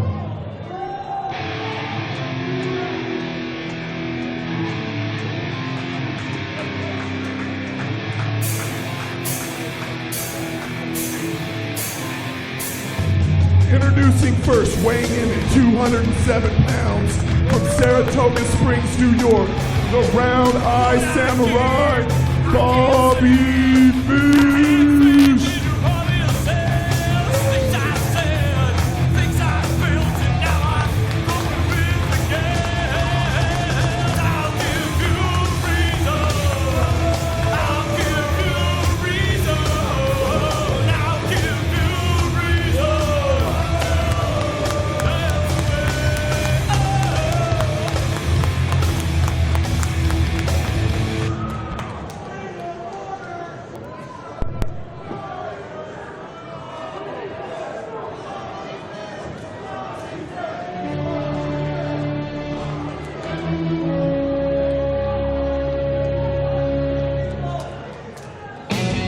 And his opponent, weighing in at 220 pounds, from Queens, New York, Matt Striker!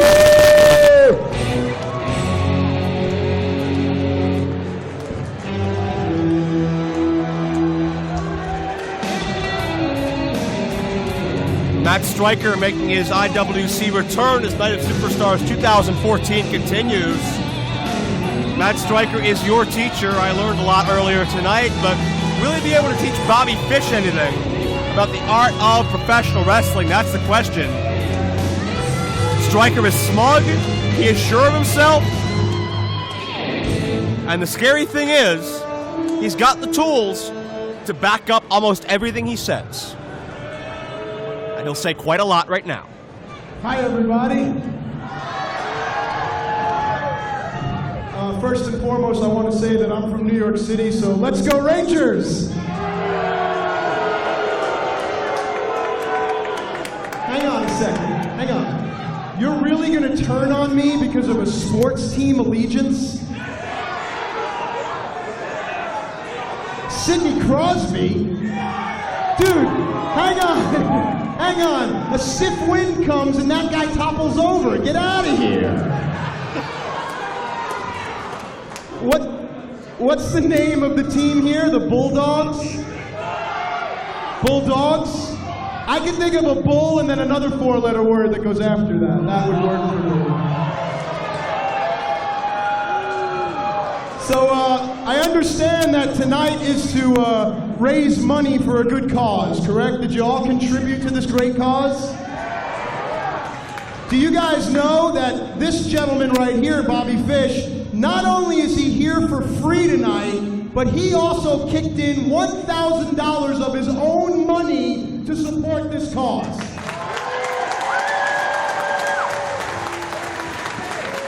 Far cry from Team Big League member. Idiots. If you think I'm here for free tonight, you're out of your mind. I actually charge double to come here.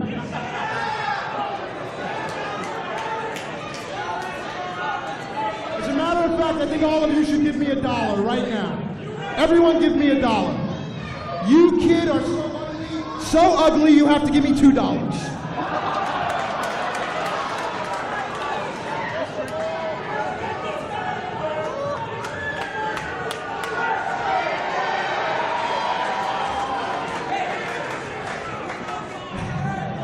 Hang on a second. You're gonna cheer for it? Let me try this. Hang on a second. Cheer for me.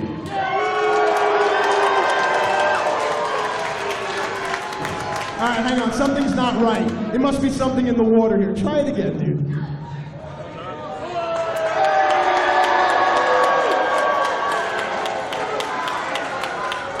You really donated $1,000 so that these kids could go on a field trip?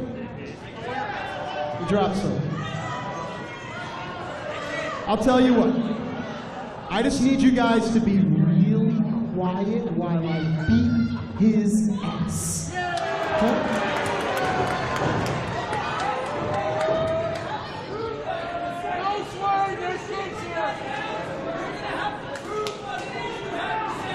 I want you to be as quiet as you are when the Pirates blow a lead in the 9th inning. I want you to be that quiet.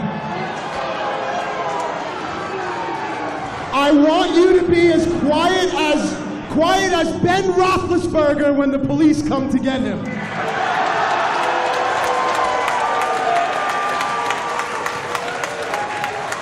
I want you to be as quiet as possible, as quiet as you'll be when the Penguins are eliminated in the first round.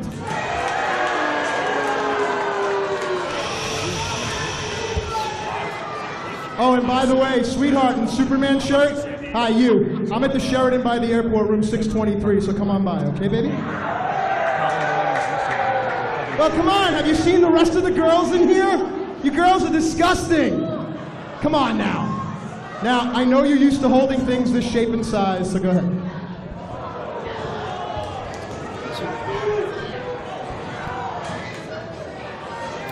Well, Matt Stryker not endearing himself to anybody here in Meadville, Pennsylvania. Great stroke of graciousness and gratitude towards Bobby Fish for donating his time and some of his own money out of his pocket towards this cause, which Matt Stryker did not respect or appreciate. But the bell sounds to officially begin this first time ever meeting between two very skilled ring tacticians. Two men who you could say are very underrated in their technique. Matt Stryker, I think, mocking Sidney Crosby once again. But not able to get a handle on Bobby Fish. Bobby Fish, a former member of Team Big League under the direction of John McChesney, was fired by McChesney very unceremoniously a month ago on Civil War. I think McChesney got a little bit tired of Bobby Fish's popularity eclipsing McChesney's, and blamed Bobby Fish for a lot of Team Big League's shortcomings, which I think are a bit short-sighted in my estimation. And really, the IWC fans have adopted Bobby Fish as one of their own. Fish not really well liked in Ring of Honor, where he's a two-time World Tag Team Champion alongside Kyle O'Reilly and Red Dragon. However, something about Fish's ring style, something about Fish's demeanor, something about his intensity and focus has really won over the respect of these IWC fans. And we talked about Davey Boy Smith Jr. studying under the likes of Billy Robinson and the famed Hart family style that dates back to Stu Hart. Matt Stryker, former sparring partner of Kurt Angle. So that shows you Stryker has as well learned from the absolute best in this industry. A trip by Fish, lateral press, barely gets a count on one. Both these men, young veterans, been all over the world, and the official got leg swept.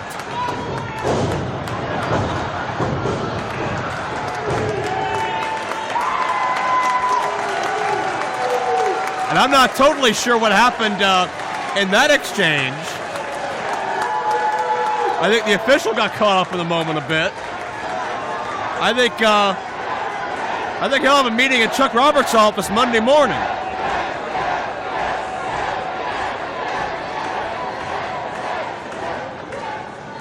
I never did like that Clemens kid.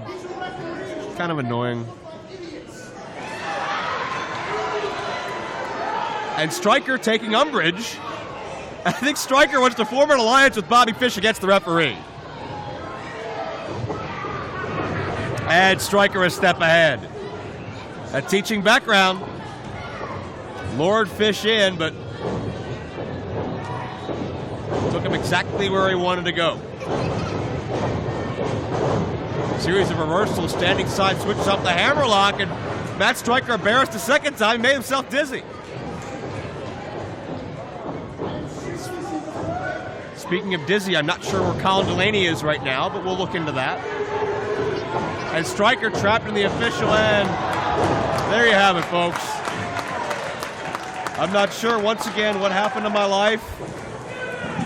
I used to go to England. I Ring of Honor. I've done a lot of cool things. But now Jake Clemens is beating people up. This is where my career's gone. And Bobby Fish caught up in the moment. Striker picks his opportunity. And Striker, no matter how deep the humiliation ran, never lost that focus.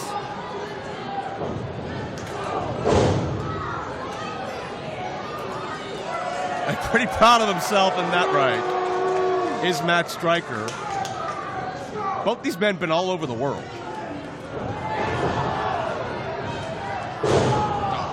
And Striker focusing on that knee of Bobby Fish. Fish has a great striking game, no pun intended, that Matt Striker would look to neutralize, and certainly doing so well in the early going.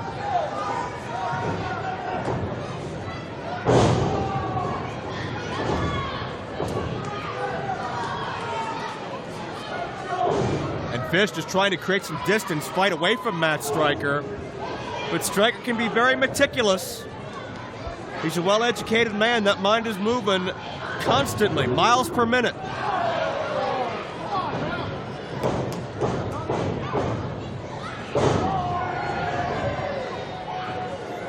Chopping Fish down, move by move. Striker is methodical. He's no frills. He's very basic. He is in your face. He's not out here for style points. Matt Striker is here to do damage. Rolling single leg takeover. And channeling another legendary superstar. And several at this point. Figure four, nothing doing. But Striker uses the momentum to come right back on top into the ankle lock. We talked about Striker's history with Kurt Angle. Striker almost pinned Kurt Angle. Gone by this contest, 5 minutes. Once upon a time. Will Bobby Fish tap out?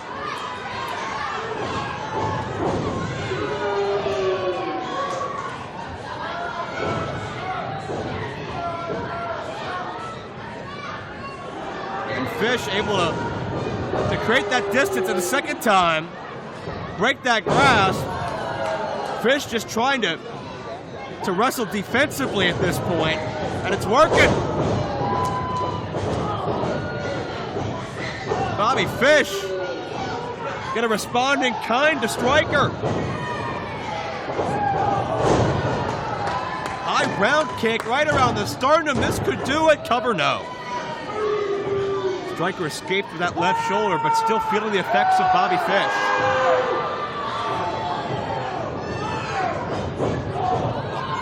Hard knee right to Striker's jaw. Oh, and down, Falcon Arrow. Variation, gonna do it. No. Striker shot right to the forehead of Fish. May have been aiming for the eye.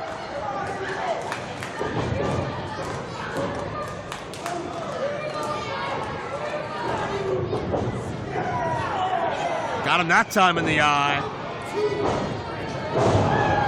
Striker, play of the day, overdrive, whatever you want to call it. Almost got the job done. And Striker frustrated. Months removed from Striker losing in an upset to Andrew Palace in a Super Indy 13 qualifier. Striker looking to redeem himself at all costs against Bobby Fish, but so far unable to succeed.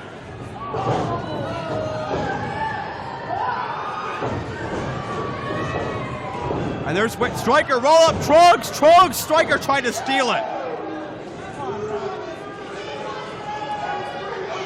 And now once again getting in the face of the official. Striker's had problems with his referee the whole match, some of them, really most of them, his own fault. Hey now, don't put your hands on a referee. And Striker gets caught, Fish with the trunks. And the tide's almost turned.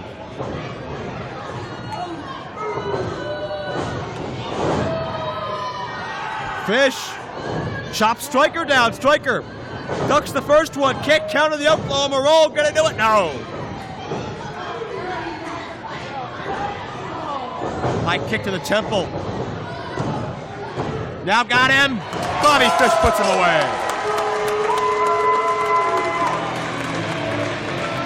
Here is your winner, Bobby Fish. Matt Striker had done a number on the knee of Bobby Fish, but wasn't enough to neutralize the footwork of the Ring of Honor former two-time World Tag Team Champion and former Team Big League member.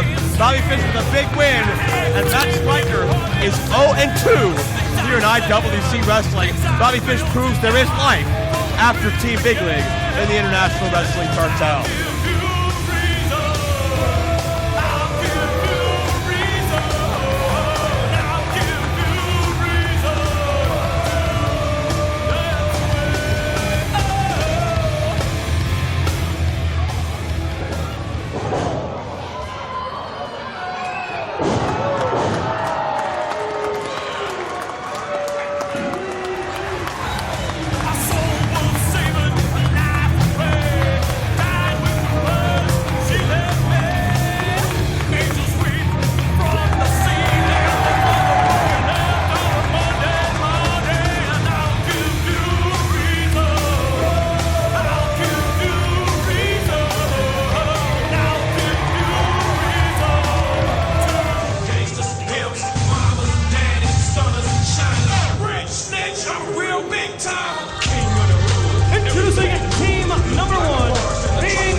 She'll be as the C4 confetti gun explodes. I'm not sure how helpful that young lady will be based on the opposition. Sent to Team Big League, it's pick your partners. John McChesney said Jimmy Nuts is nothing. Without Team Big League, John McChesney and Joseph Brooks carried the workload and are out to prove that that faction will swallow up Jimmy Nuts and make Jimmy Nuts irrelevant and insignificant. But man, what a tough test that is when you learn who Jimmy Nuts' tag team partners are. That woman's energetic fervor and smile may turn upside down, may drastically change.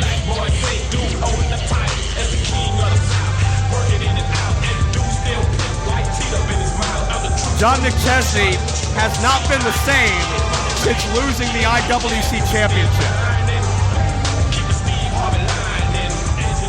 He has blamed everybody but himself.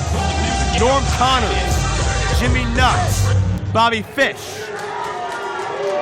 And you gotta believe that list will continue until McChesney is able to regain, if he's able to regain, the IWC Championship.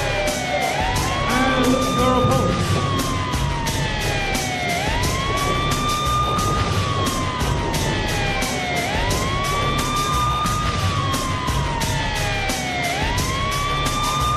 And you can hear the sirens already.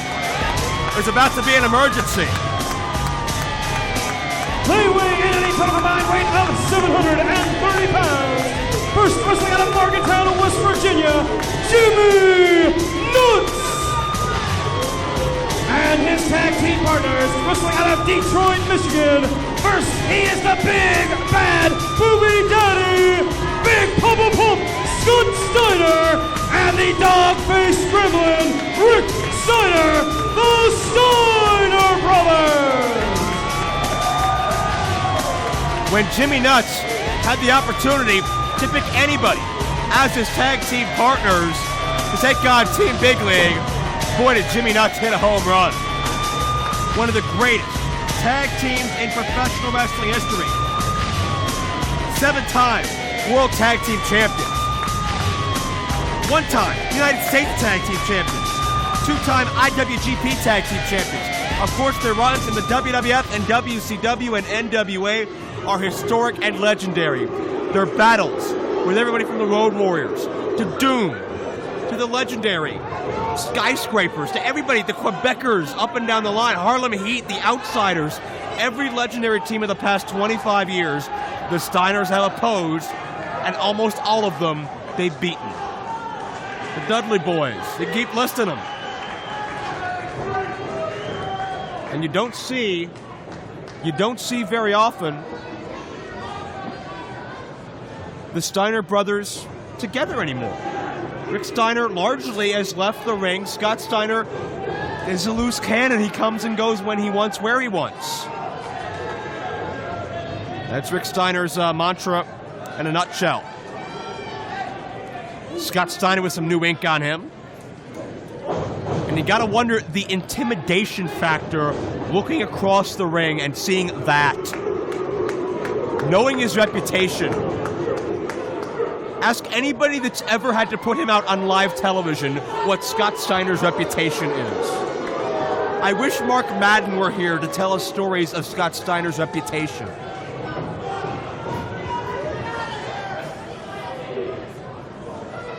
I think a new story of Scott Steiner's reputation will unfold. And we may have 1 or maybe 3 hapless victims.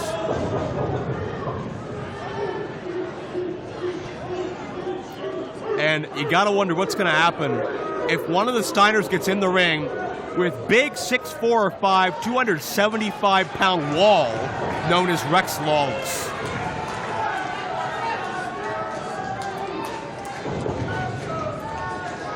And certainly Team Big League never ever expected Jimmy Nuts to have these aces up his sleeve. Who's the smart one now, McChesney?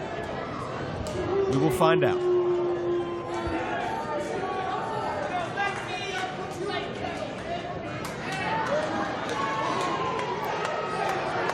Rick Steiner, history of single success as well. Who could forget his reign as world television champion, United States champion over the years? You can go back to Bill Watts' UWF for Steiner's single success before joining Jim Crockett Promotions in the Bay City Club. As McChesney and Nuts are going to start this out one-on-one. This is the altercation we've been waiting a number of months for. Anytime it seems like Jimmy Nuts will have a chance against McChesney or even Joseph Brooks one-on-one, Team Big League's numbers prevail.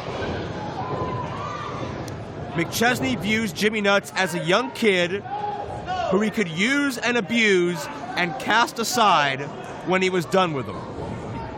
Jimmy Nuts proving he is much bigger and much better than that.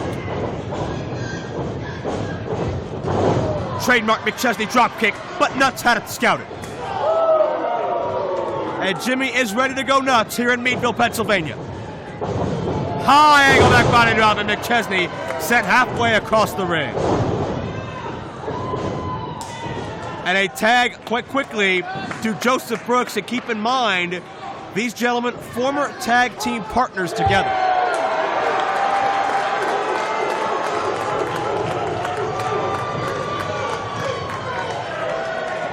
And, well, Jimmy Nuts gonna teach a lesson of Brooks another way. In comes Big Papa Pump, the big bad booty daddy, former WCW World's Heavyweight Champion.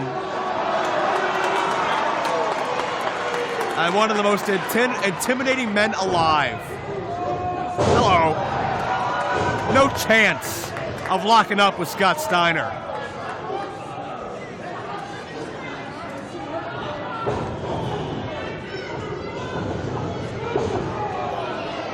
And now Big Papa Pump goes to work.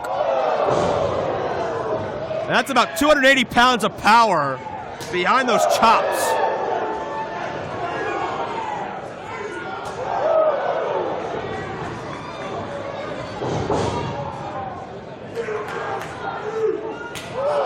And Steiner's having fun. Steiner does not need a reason to beat you up. Just cuz is good enough for him. And there's a Steiner line. And time for the trademark elbow.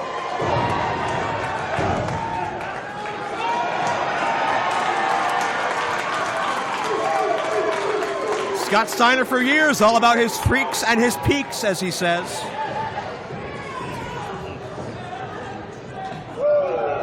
And Joseph Brooks paying some serious dues for his association with John McChesney. Brooks reversing. Not a chance. Steiner puts the brakes on. Trademark Steiner suplex. Release style.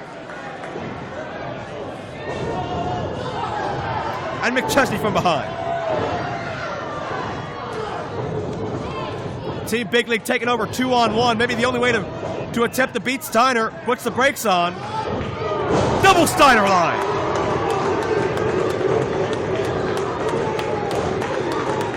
Dog-faced gremlin. And there you see a visual so famous for so many years.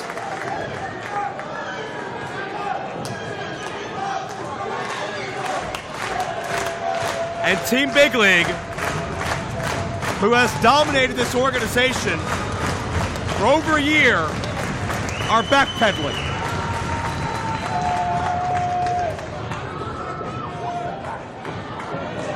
And Rick Steiner going to give them no chance for reprieve. And Rick Steiner, he's not dressed to wrestle, he's dressed for a fight. And that's certainly what I'm sure Jimmy Nuts has prepared both these Steiners to do. Rick just psychs McChesney out, and Big League seeks salvation once more.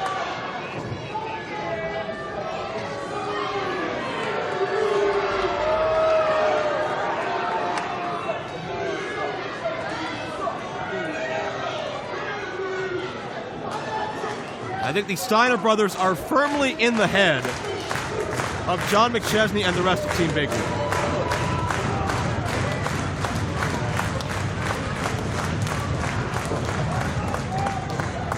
McChesney very hesitant. Hello.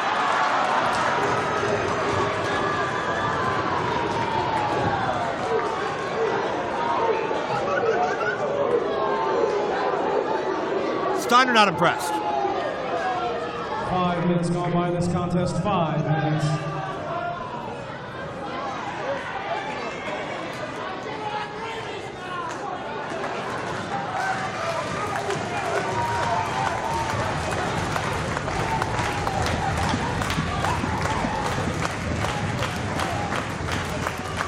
Try it one more time. McChesney already into the ropes.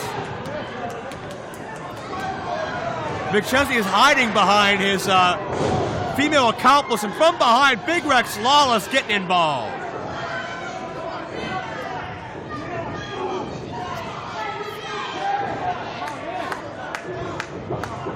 And it's Lawless working on Rick Steiner with McChesney's aid. As I'm now being joined by a dubious special guest. Introduce yourself, go ahead. This is not the affair we're used to bringing you. You've got dogs. You've got tattooed men. You've got other men with books on their tuchuses. This is one sad day in Meadville. I'll do it for you. It's Sergei City, the reigning IWC Super Indie champion, and Steiner with a huge power slam. Or as he would call it, sports entertainment champion. And nothing entertaining about this for Team Big League. Well, this might get entertaining. I'll let the visual tell the story. Lawless from behind.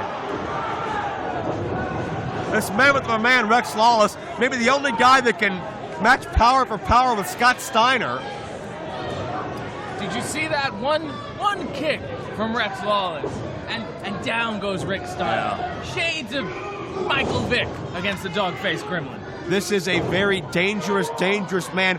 We haven't seen the full scope, the full potential of what Rex Lawless can do.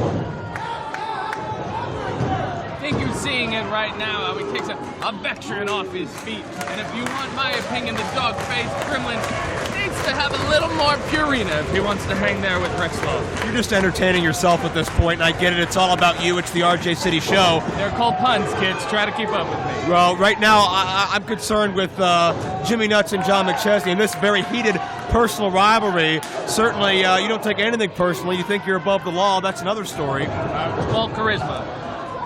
Yeah, well, we don't need a dictionary definition of everything. We understand. But right now, Jimmy Nuts in trouble. Big Rex Lawless, caught Nuts midair. Caught Nuts right in his grasp like a little baby. And that fall-away slam with so much power behind it, that could do it here. And Jimmy Nuts needs to get to a Steiner, and quickly.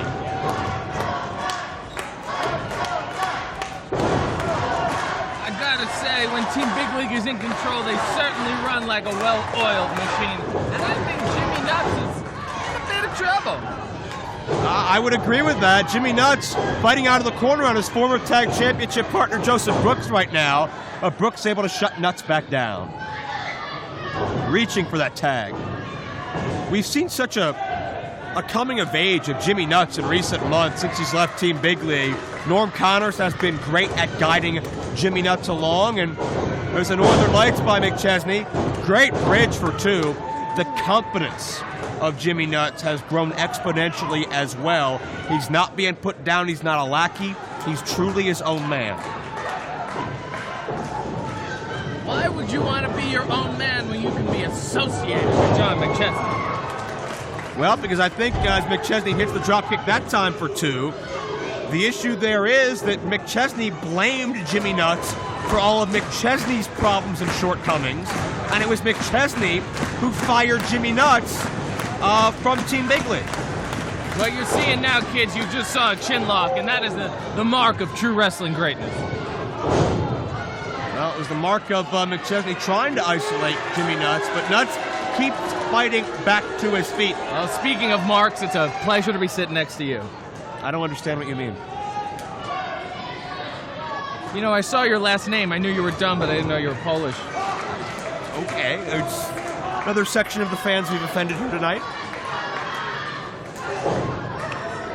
Jimmy Nuts trying to battle up against Big Rex Lawless. Creates some distance. Can he get to the corner? Good luck moving. Elevated Rex Lawless. Even you're impressed by that, RJ. I gotta say, that was very impressive. It's not often that man is off his feet. Not at all. That's the first time I can recall since coming back that Rex Lawless has been knocked off his feet. 10 minutes gone by this contest. 10 minutes. Can Jimmy Nuts? He's got the tag. Scott Steiner is in, and Steiner lines for everybody. A Steiner Brothers staple, and the belly-to-belly. Release style. A suplex machine, a suplex master, the belly-to-belly a second time. Those suplexes are a great way to give somebody a very cheap lobotomy. And Steiner picking up where he left off at the outset of the match. There's a twisting belly-to-belly on Brooks. I could do it here, but Lawless interrupts. And Rick Steiner in the ring now, and the official lost complete control. Rick Steiner is proving that all dog-faced gremlins go to heaven. Oh, check this out! No. Could be time for the top rope bulldog. The Hyven. They've won titles all over the world. They've won matches of the year. And Joseph Brooks, another name on a long list. And Scott Steiner and the dog-faced gremlin are best in show. And the Steiner Brothers. Jimmy Nuts, dream tag partner, extracting some retribution and revenge against Team Big League's months of oppression. And what a visual this is. What a nod. What an endorsement for the success and progress of Jimmy Nuts, that he can stand tall and triumphant with arguably the greatest tag team in the history of our industry. Team Big League, your move. The Steiners come to Meadville. The Steiners come to IWC. And Jimmy Nuts proves his worth that John McChesney once and for all.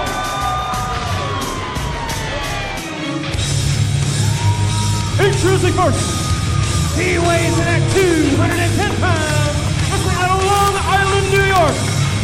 the premier athlete, Tony Nese. A premier athlete in every sense of the word, Anthony Nese was victorious over Facade in Clearfield, Pennsylvania a month ago. That's what gave Nese the right to challenge the phenomenal AJ Styles in this feature matchup here at Night of Superstars 2014.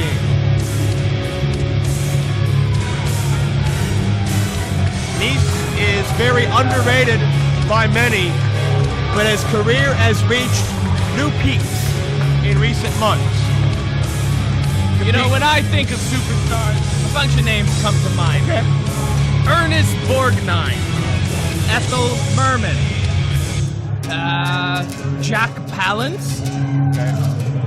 But when I think of superstars of wrestling, I think of Dave Schultz.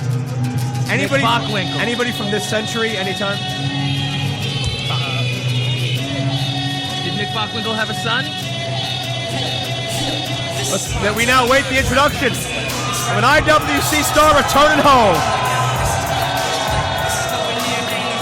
The phenomenal AJ Styles is a two-time Super Indy champion. He ended Super Head Tie Story's 51-week reign with that championship in 2003. I'll beat it. He weighs in at 215 pounds, wrestling out of Janesville, Georgia.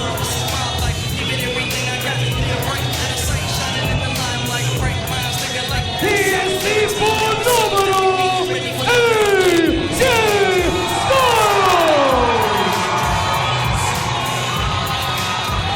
Why would you come to the ring with a hood on? Is he ashamed? Is he afraid of wrestling Tony Nese? I don't think AJ Styles is ashamed at all. AJ Styles more focused than ever before. A man out on his own, wrestling for the fans. Not under the control of any multi-million-dollar conglomerate any longer.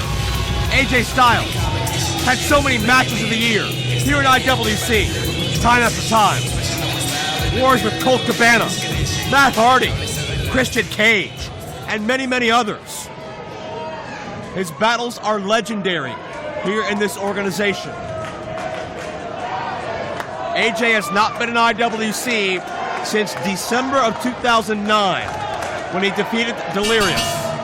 What's your favorite Ernest Borgnine movie? Will you stop Poseidon that? Adventure? Somebody get the hook. And these are two men who are very, very evenly matched in arguably the best shape and peak of their respective careers. A win for Nese will make headlines, will shoot his reputation, his star power, already enhanced in places like IWC, where he's reigned as Super Indy champion, Dragon Gate USA, PWG, among others, and take that to new heights. AJ Styles looking to prove he's every bit as good as he's ever been in this company. AJ is one of a kind. He may be the best natural athlete in this business today, working a full-time schedule. You can tell the importance of this match because both these men are definitely feeling each other out and jockeying for position, because the second one slips up, it could be over. That's very true. And certainly through all the outwardly machinations of you, RJ, you do understand wrestling technique. You do understand that human game of chess. You would not have gotten this far without it.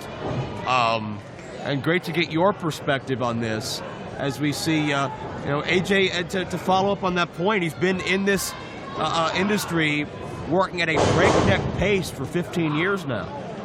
You know, two guys like this who are so busy on the indies, especially AJ Styles, now that he's back, he's working everywhere, you kind of got to figure out your strategy in the ring. You got to see what the other guy is capable of and work around that. Yeah.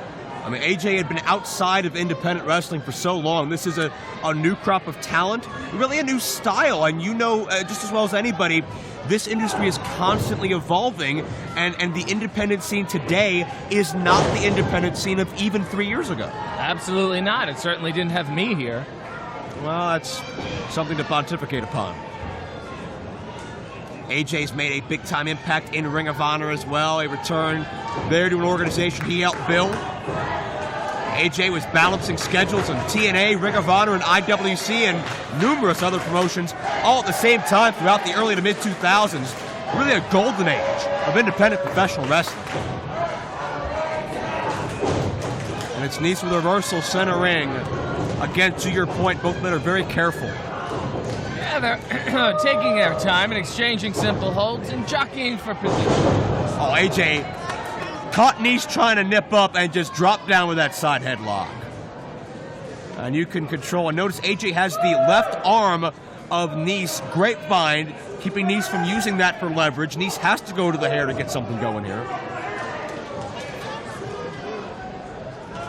Great strategy by AJ. Nese tries to counter, traps the shoulders for a moment. AJ is great at getting the most out of everything he does. No wasted motion, as the expression goes. And again, we touched on it earlier. Gordon Soley said you control the head, you control the body. And it's important that AJ control this matchup as best he can, because keep in mind, Tony Nese in the power game, certainly with an advantage. A 500-pound deadlift, a 550-pound squat, a 1,200-pound leg press. You're not going to find much talent anywhere in this industry that can boast those claims. And not too shabby on the elliptical. All right, then.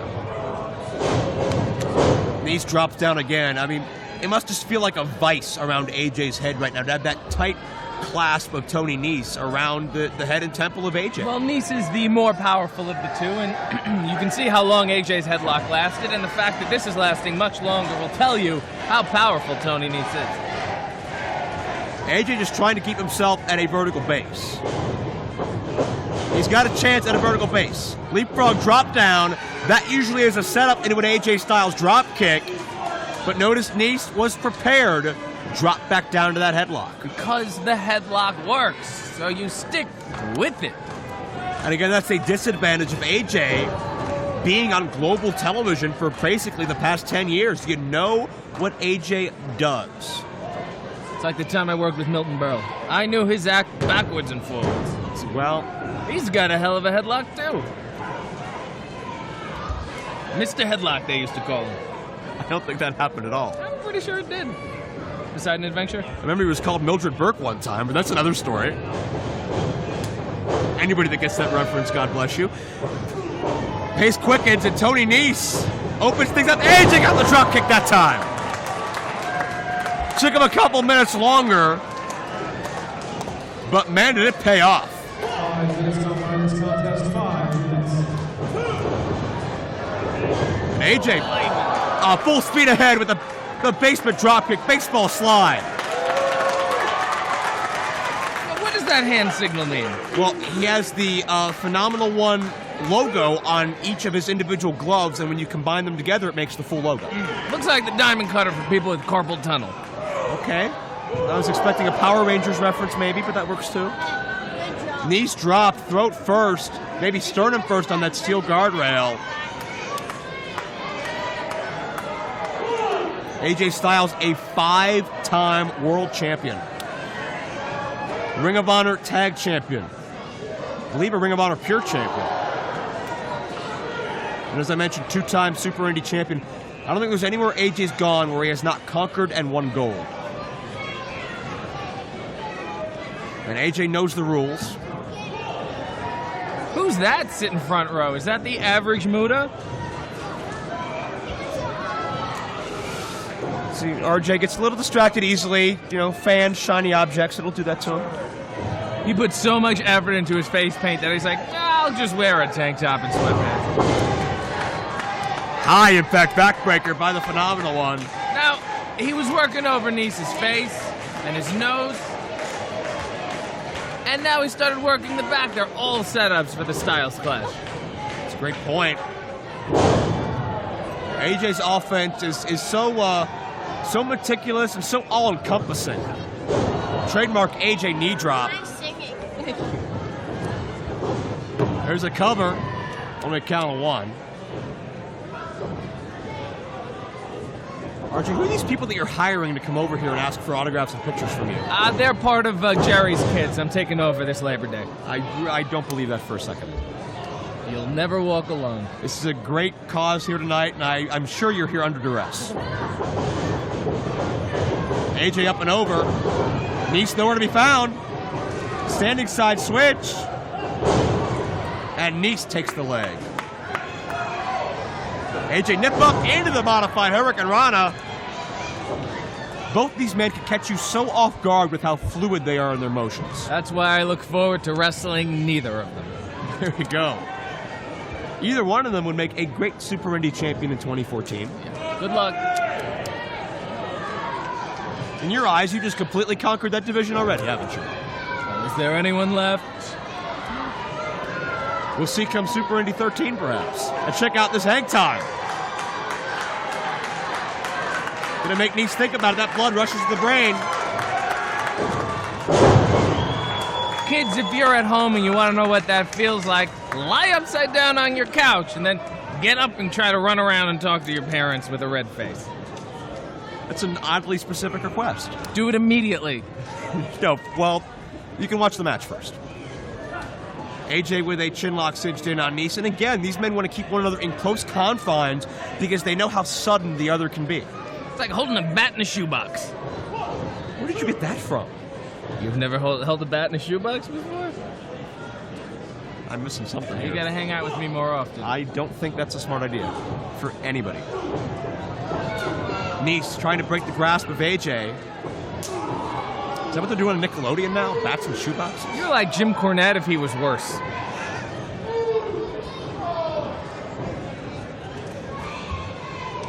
Nese sends AJ in. Hard impact into the buckle.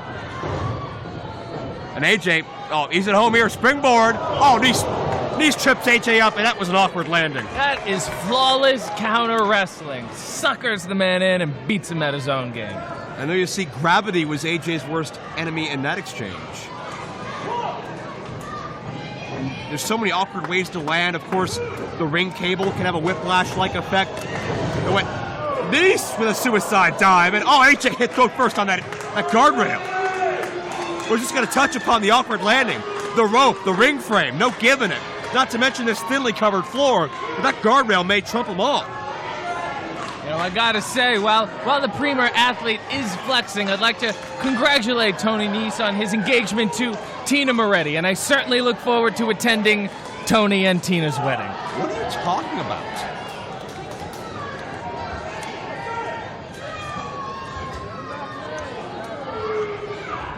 Nese sends AJ back in. AJ, a moment ago, you could see his mouth wide open, gasping for breath. Having a major trouble breathing. And he's stomping right on that chest to make sure there's absolutely no more air left in those lungs. Absolutely true. Drops the leg as well. And Nese is looking good. Nese is in his element.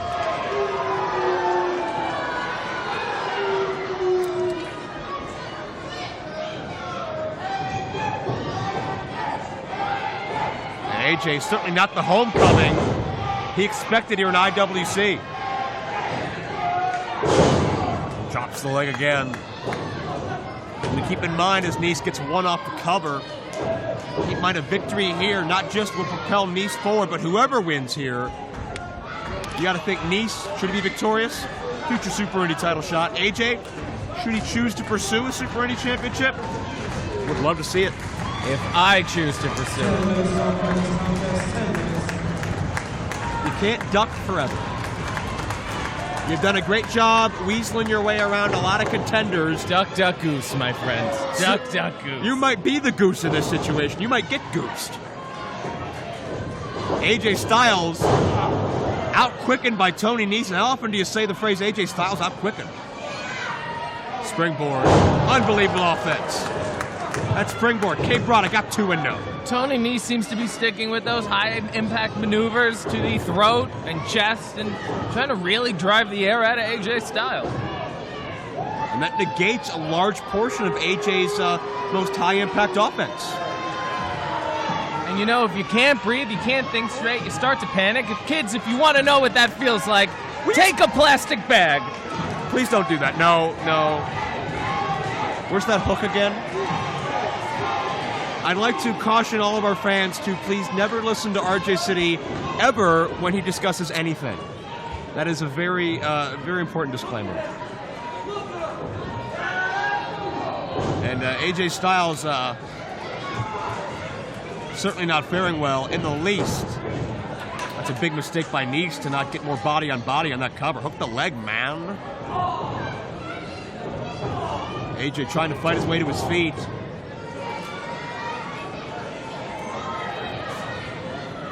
I don't know if these two athletes look so jacked because they are so jacked or because Jake Clemens' body is so bad. I don't, well... Wow, big left hand by Tony Nese. I did not know he was a southpaw. Well, I think AJ found out the hard way.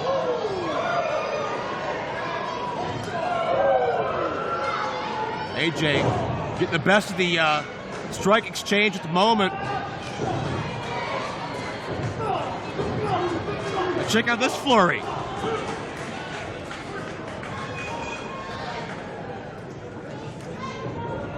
Now Nese having trouble catching his breath. Reversal. Jeez! And that rung AJ's bell in a major way. I feel like AJ knows where he is right now.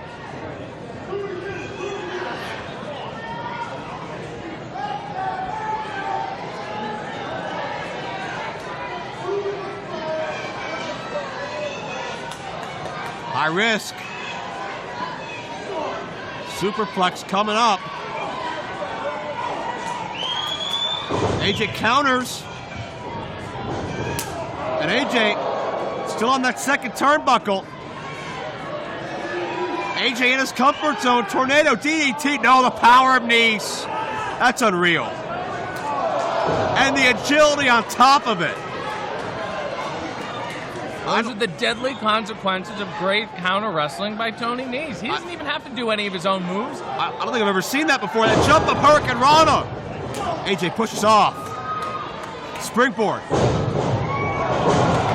AJ, not sure if he overshot Nese or he planned to get outside of his vision, but either way, the high kick connects. And this matchup now in a stalemate. Can AJ recover? Turning point potentially coming.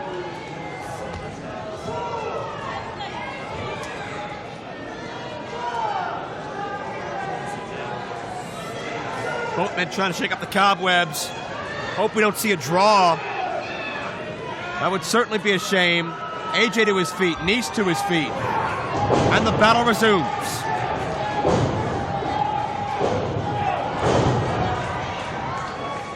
And AJ stringing some moves together. Nese is on the defensive for the first time in a long time. AJ no springboard. That flying forearm! You're not going to find a more beautiful maneuver with as much dangerous results. That'll jar your mother's preserves. Trademark Gene Okerlund. And AJ down with a neck breaker. Cover. Got it. No. AJ breaking out the staple offense, but not enough. And you notice AJ hurt his own knee on that impact.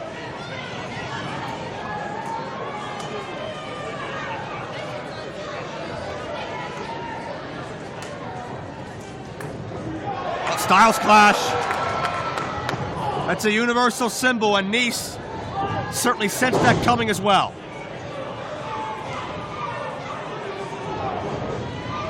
AJ, jeez. That Nese, like you hear the crack throughout this building. Got it! No! That's a long 2 count. That's 2 and 8 or 9 tenths. Tony Nese better not get too frustrated here. If you take too long, you'll have AJ right back on top of you. Well, you could certainly sense the emotion, the importance of this matchup for Tony Nese. AJ sidesteps. But you can see the damage taken out of Styles as well, who hits hard in the corner. 3-kick combo. German. Beautiful bridge. 2.5. And like a bridge over troubled water, he almost laid AJ down. Good grief.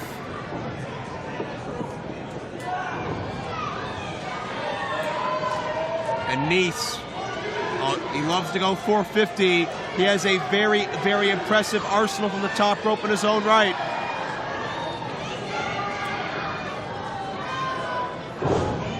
Smart move by AJ Styles, just getting the hell out of the way. Yeah.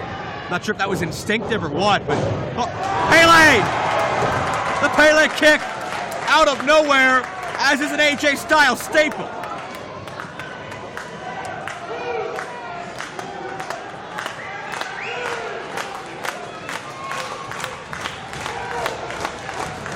And once again, it's time to dig down deep and see who wants it more.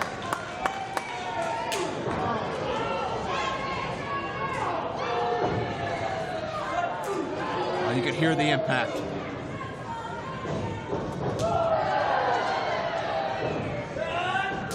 It has been a war, but neither man has lost a step.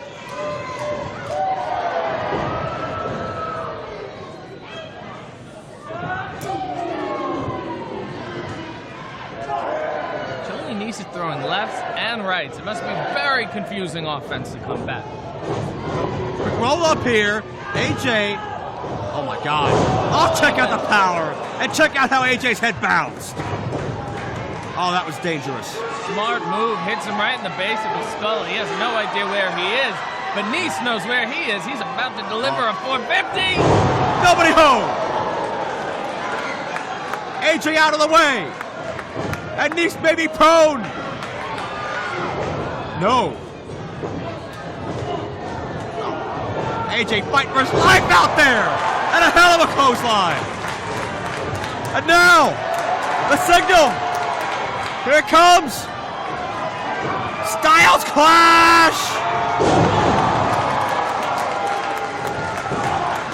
Tony Nese, the latest victim. Here is your winner, the phenomenal AJ Styles! AJ Styles returns to one of his homes away from home, the International Wrestling Cartel, and emerges victorious in another battle that will go down in the annals as one of AJ Styles' absolute most competitive wars. What a night it's been, and the Night of Superstars 2014. It's been all about past, present, and future. But more so than anything, it's been a phenomenal night for Meadville, Pennsylvania. Good night, and we'll see you next time on IWC DVD.